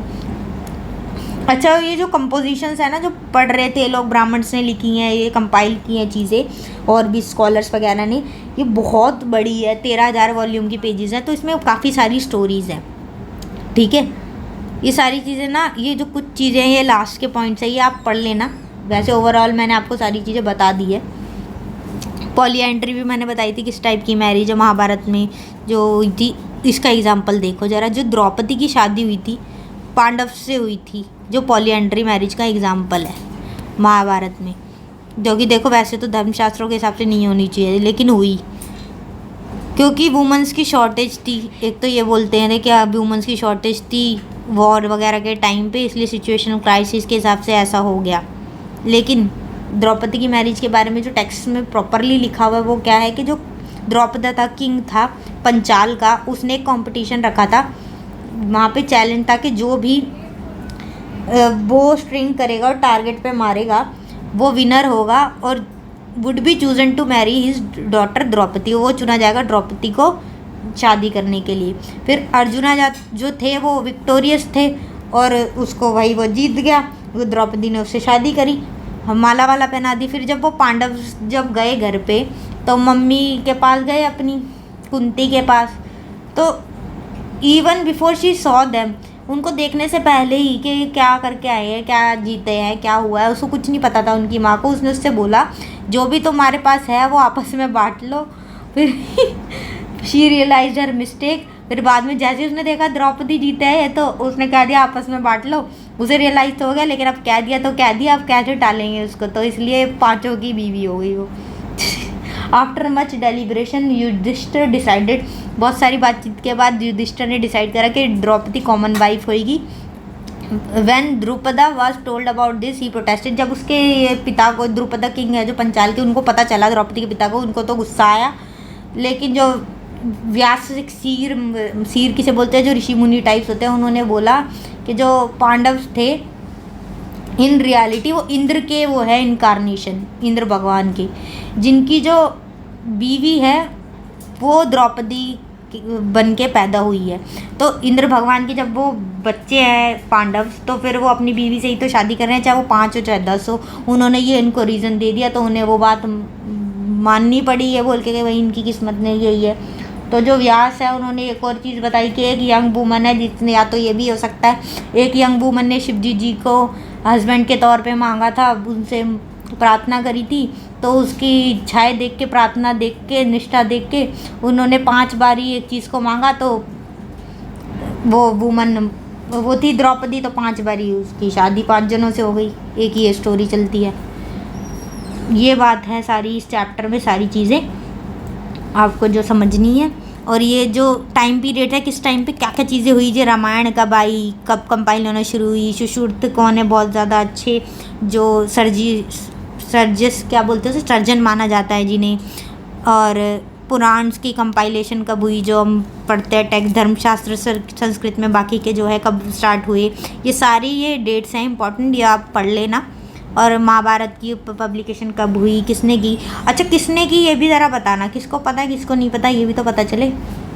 देखो इनमें, देखो ये जो मैंने छुड़वाया है ना पार्ट, इसमें लिखा होगा, बता ही देती हूँ, आप क्या पढ़ोगे। We have been considering Sanskrit, संस्कृति थी, देखो महाभारत में जो लिखी हुई थी लैंग्वेज यूज़ हुई थी, संस्कृत यूज़ हो रही थी, वेदस वगैरह में भी यही भाषा यूज़ होती थी, ठीक है। So it was probably better to be understood, ये माना जाता था कि इसको समझना ज़्यादा ईजी है, इसलिए इस चीज़ में ही संस्कृत में ही ज़्यादातर चीज़ें लिखी जाती थी। और जो क्षत्रिय वॉरियर्स थे बैटल फील्ड में, जो वो पोएम्स वगैरह जो लिखते थे जीतने के बाद वगैरह, वो भी सब संस्कृत में होती थी, इसलिए संस्कृत का इतना यूज़ है। और it is also possible that, एक second, another phase is 200 CE and 200 BCE, worship of Vishnu was growing and Krishna. अच्छा इस टाइम पे ना कृष्ण और विष्णु भगवान की भी पूजा होनी शुरू हो गई थी 200 CE से 200 BCE के टाइम पर। मनुस्मृति में भी इन सब चीज़ों के बारे में लिखा गया है। इतने वर्सेस थे, देखो 1 लाख वर्सेस, ये तो मैंने आपको स्टार्ट में ही बता दिया था। ठीक है, हाँ, this is it about this chapter. Like, follow, subscribe and share. Vinayaka by Mansi.